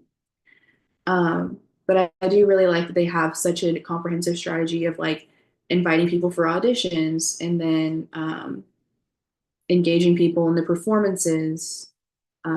But I would want to know more about how they do outreach outside of that network, like what kind of other things that they contribute to. But I think they do a really good job with that. But I would just like to see a little bit more for accessibility accommodations, like if they had the opportunity to do some sign language interpretation or audio description or something, since it is such a well-known music, or no, I think it's a musical, a well-known performance, Elf is, that it would be not too hard to like set up some like ASL interpreted shows or something like that. Thank you. Roberta, would you like to add? Just briefly, I appreciated that one of their letters of support came from another funder, which I think is great that they have a funder willing to speak up on their behalf to attract further donations from the Arts Council. In that letter, she said that the project turns up the dream switch for quality of life amenities. And I think that's a great thing to recognize for a goal of this project, and that was this community foundation and the Valley Community Foundation invested in that and is hoping Nebraska Arts Council will do the same. So I appreciated that. John? Missing John. Okay. While you're entering your scores, you all have my apology for misunderstanding a couple of alterations back, particularly you, Rachel. If I may Problem. jump in with just a couple things on this application as well. I think a lot of what I had was covered, but I think this is just another great example of small town Nebraska providing arts opportunities for their communities and other communities surrounding them. And I think it was a smart choice by this organization to choose a well-recognized, well-known show. My theater's produced this show twice. We're producing it again this year, and it's been a sellout every time. So there's something to be said for picking something that people know and love as you're growing your programming and growing your involvement in the arts in your community. I think that was really smart of them to pick something that would draw people in both from artists and from audience. And so I thought this was a great application. Thank you. Okay. Are we ready to go back to Voices in Alliance? Rachel? And I will mention John had to jump off the Zoom, so he will not be with us the rest of the time, just FYI. Okay, Voices in Alliance. This application will help pay the artists who will be part of the regional premiere of Charm by Philip Dawkins. It is vital to their mission to cast members of the LGBTQ community in roles that highlight and focus on their stories. They are the first identified LGBTQ performing arts organization in the history of Omaha theater. And all monies will help compensate the queer, trans, or non-binary artists for their time and effort.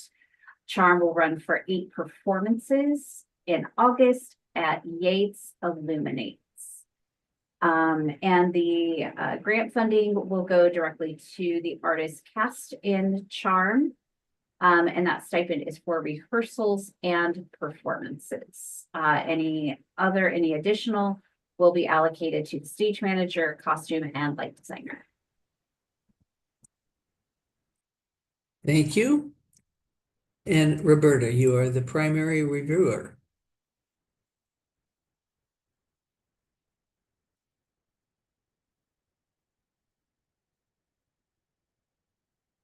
Oh, Roberta, you're muted.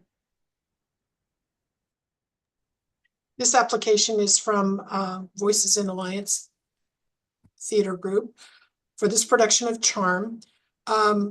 They describe themselves self-identified as the first LGBTQ plus performing arts organization in Omaha. I kind of think SNAP thinks of themselves that way to some extent. So I don't know. SNAP says LGBTQ plus adult themes. Maybe they do theater that isn't strictly LGBTQ, but in any event, there's room for more than one, either way you look at it. So I think that's great. Their performance will be held at the Yates Illuminate Center in Omaha, which is itself sort of a hotbed of diversity and different groups coming together, nonprofits, serving refugees and immigrants. I mean, it's kind of a cool location to have an event like this, and might generate some interest in the production that wouldn't be there in a different location. So I think that's great. The play itself is sort of a, it's the featured character is a Black, mature, transgender woman. So it's kind of intersection of race and sexuality, the LGBTQ issues, not sexuality. So I think that's interesting too. It sounds kind of like a Miss Margarita's Way or Sister Mary Ignatius Explains It All to You, one of these, really strong woman at the center of this. So I think that's cool. The content, they have as a goal, there another example of where I would say one of the goals they describe that I think is really critical and important is that I see myself on stage, this diversity of experience, the telling of the story, but then the measurement is how many people came. And I think that they can expand their measurements to include what that experience is and how important that is to people. And I don't think, earlier it came up that one of the surveys was so long, which is true, it's hard to get people. It's hard to get me to fill out a survey like that, but even just a one or two key questions to get at some of those really critical issues, I think would be important. And whether that's done through face-to-face talking or getting them to write it down or, QR code, whatever it is, I think some goal measurement beyond attendance would be great.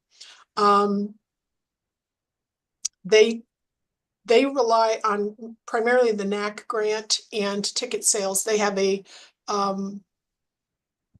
special event, a drag show, I think for like $500 or $1,000. It's not a significant portion. I would say that they look at like 50, it's kind of 50-50 earned to unearned income on their budget, which is, can be fairly standard.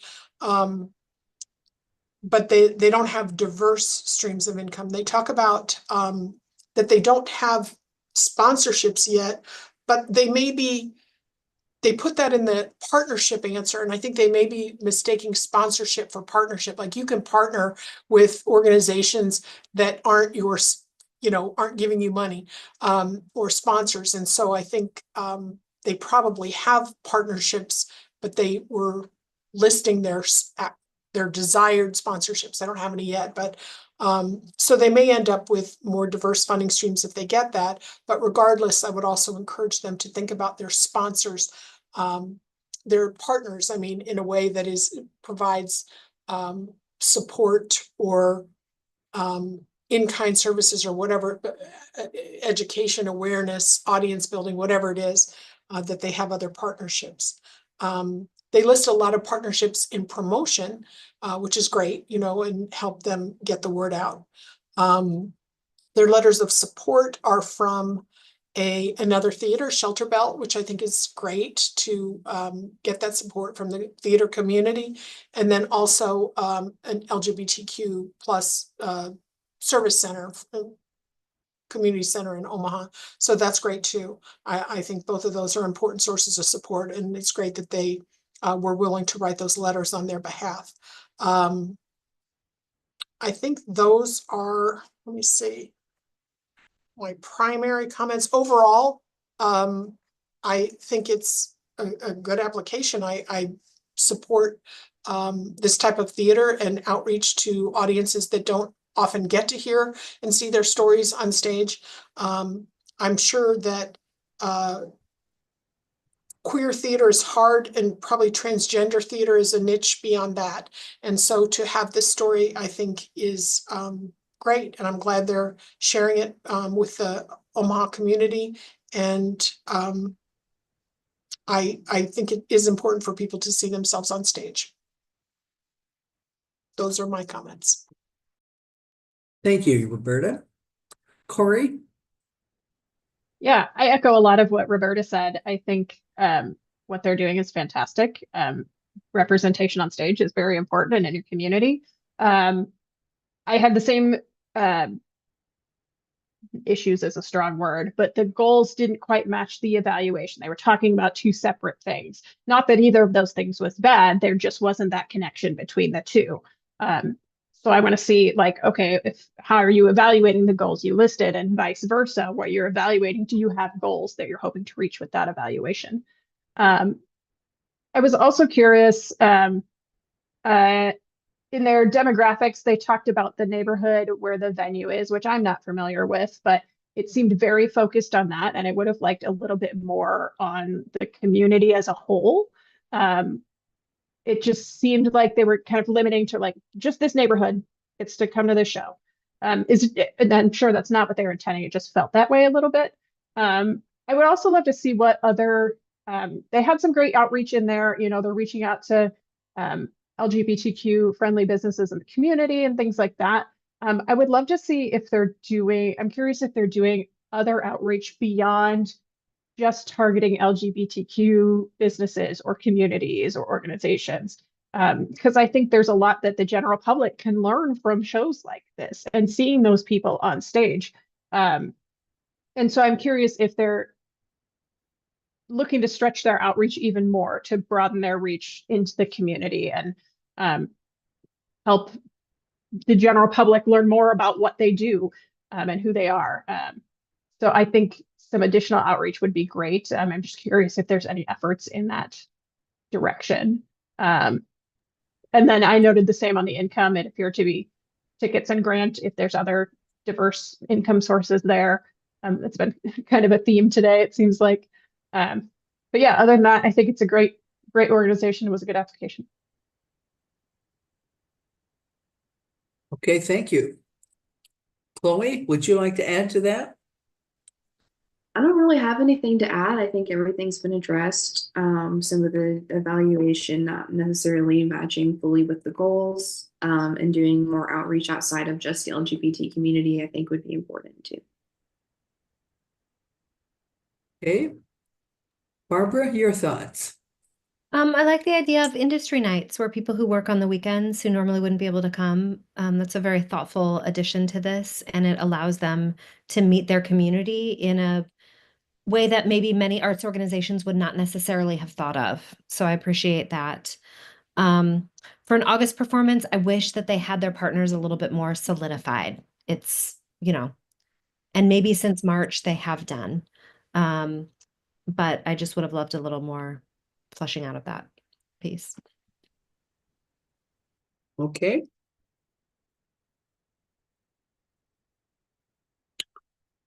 Thumbs up.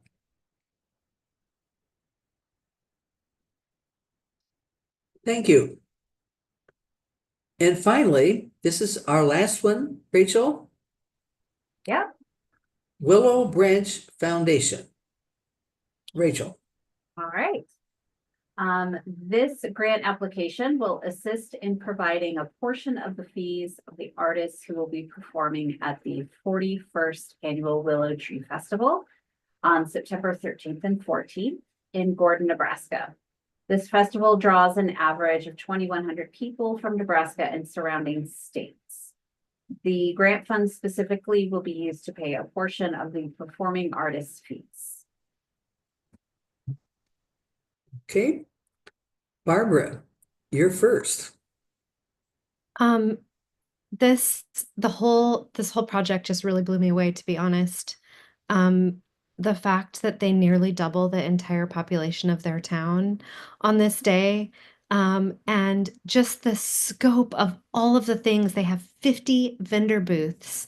They have ethnic and local like treats and eats.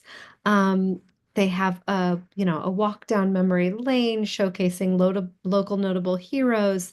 They have a very, very special thing, which is that they, on Saturday evening, the board treats all their performers to a home cooked meal. And they say that that is one of the most enjoyed aspects of the festival by their performers. Um, it's just a very lovely festival, and it seems to be really well supported in their community.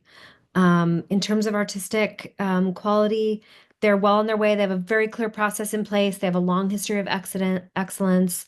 The artists that they've already selected are wonderful.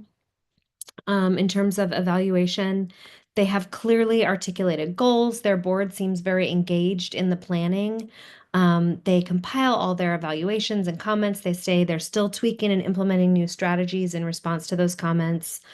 They have robust advertising. Um, and let me see if I can. How many people are in their town, do they say?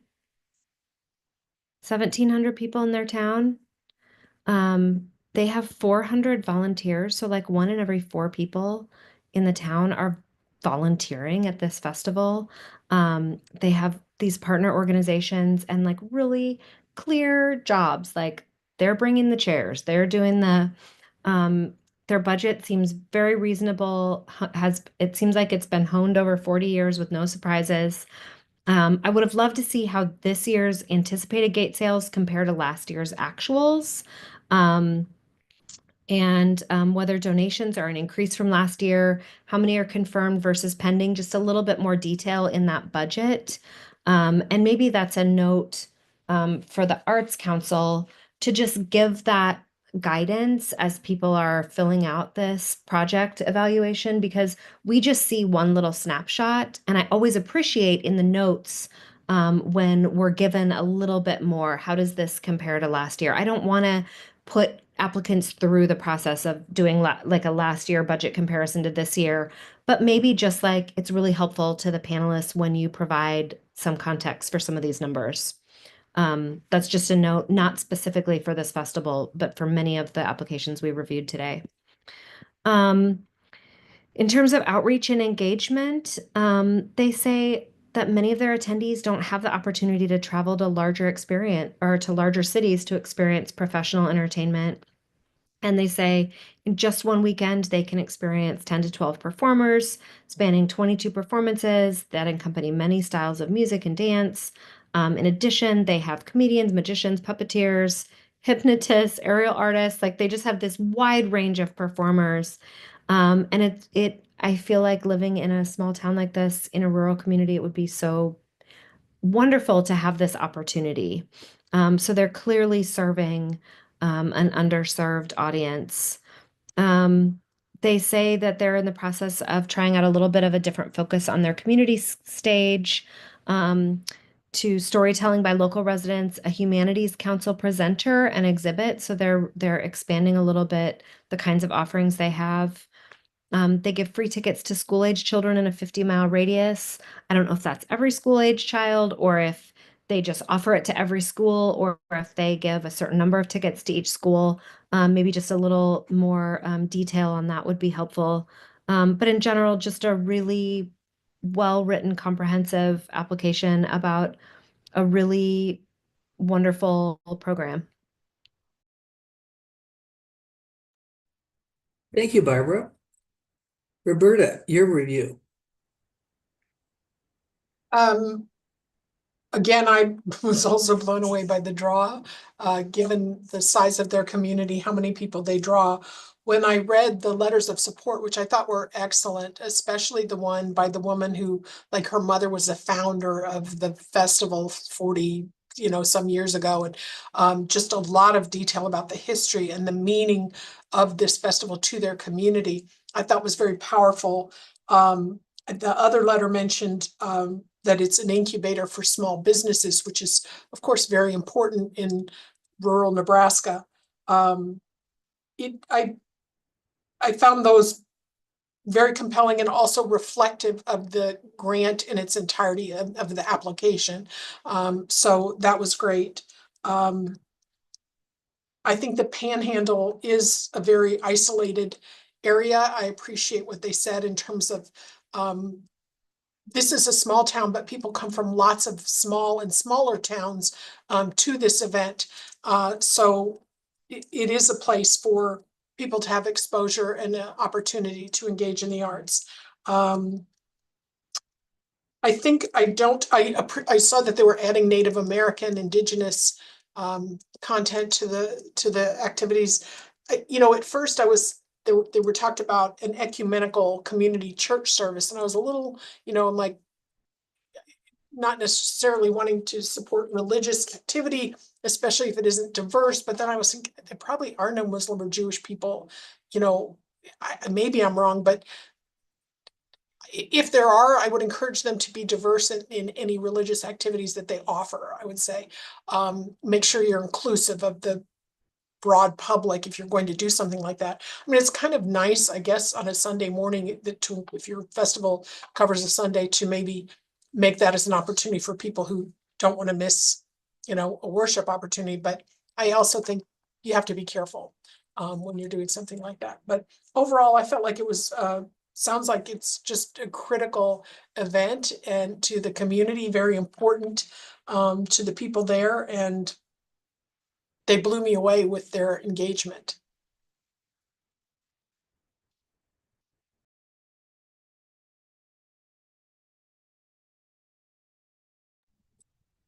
Corey?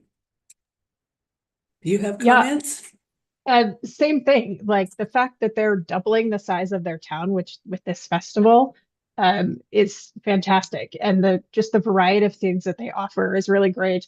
I echo a lot of the stuff that's been said already. And I appreciate the fact that this has been going on for 40 years, but they're still making a conscious effort to closely evaluate what they're doing and offer different things and try new things. Like you said, they're trying a different focus for their community stage, rather than just saying, this is what we did last year. We've done this for 40 years. Here's the same thing again. They're making a conscious effort to bring new things, to expose people to new activities, to new performers, to new types of music, to, yeah, really expand on what they can offer their community. So kudos to them for continuing to learn and grow and serve the community in that way. Thank you. Chloe? Yeah, I agree with everyone. I think it's a really awesome festival. Sounds really important to the community. They really demonstrate their connection with the community and then the things that bring in outsiders. I especially appreciate that they have identified 3 specific underserved communities that they target with their outreach. So the school performance on the Friday, I think, is really unique. And then the free tickets to students and the veterans getting transportation and free food and tickets to the event. Yeah, it's really awesome festival. Sounds like it's a really important event for the community. I do agree with what Roberta said about the religious aspect. I would like to see more, maybe like non-denominational worship service or something like an alternative for people that wanted to do something other than that. But I understand that that's reflective of their community and the roots of the festival. But yeah, I have nothing bad to say. It sounds really special. Okay, thank you. Can I add one thing? I think I looked up the word ecumenical and it means representing a number of different Christian churches. So it is still, reflected in that Christian tradition, but it, I think, is as broad, I'm assuming as broad as they feel able to do.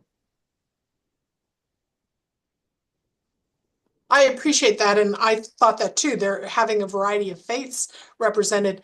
And I don't know, maybe 100% of the people that attend that festival are of the Christian faith. But I just think it's something that you have to be careful with, especially when you're using government dollars. Yeah, I totally agree. Yeah. Okay, any other comments? Well, as you are scoring, I believe that we have come to a time for another break. Is that right, Rachel? Actually, well, yes. But we're actually going to take a break while Jennifer runs the scores, Right. but this is a good time, panelists. This is kind of the last call. So if there's anything that you want to change, this is it. And I think Mike has some things to say for those watching the live stream. Yeah, thank you, Rachel. Thank you all for tuning in and for listening to what these wonderful people had to say about your applications. And again, let me take the opportunity to again encourage you to contact your local representatives, your state representatives, and your federal representatives, and let them know the importance of the funding that you receive through that public investment and the impact of it, and what would happen if you didn't have it anymore. So please, thank you all very much, and go off and do good things. Thank you all. And Corey, did you want to add something? Yeah, I just, while the live stream is still going, the applicants are still here. I think I speak on behalf of all of us serving as panelists. Like, I personally was really impressed by the breadth of things that are happening in our state of Nebraska. I work in an arts organization, and so I sometimes feel like I have a handle on what's happening in the state from an arts perspective. But there are so many things that I didn't know anything about that I'm excited to learn more about or to attend. And I just think it really reflects well on Nebraska and the Arts Council and all of these organizations and all of the applicants that y'all are doing some great work, and keep it up. Thank you, Corey. So panelists, what we'll do is when you turn your video off, we're going to take that as a sign that you are done with the edits to your scoring. And we will say goodbye to everyone on our live stream, and Sam will be ending that.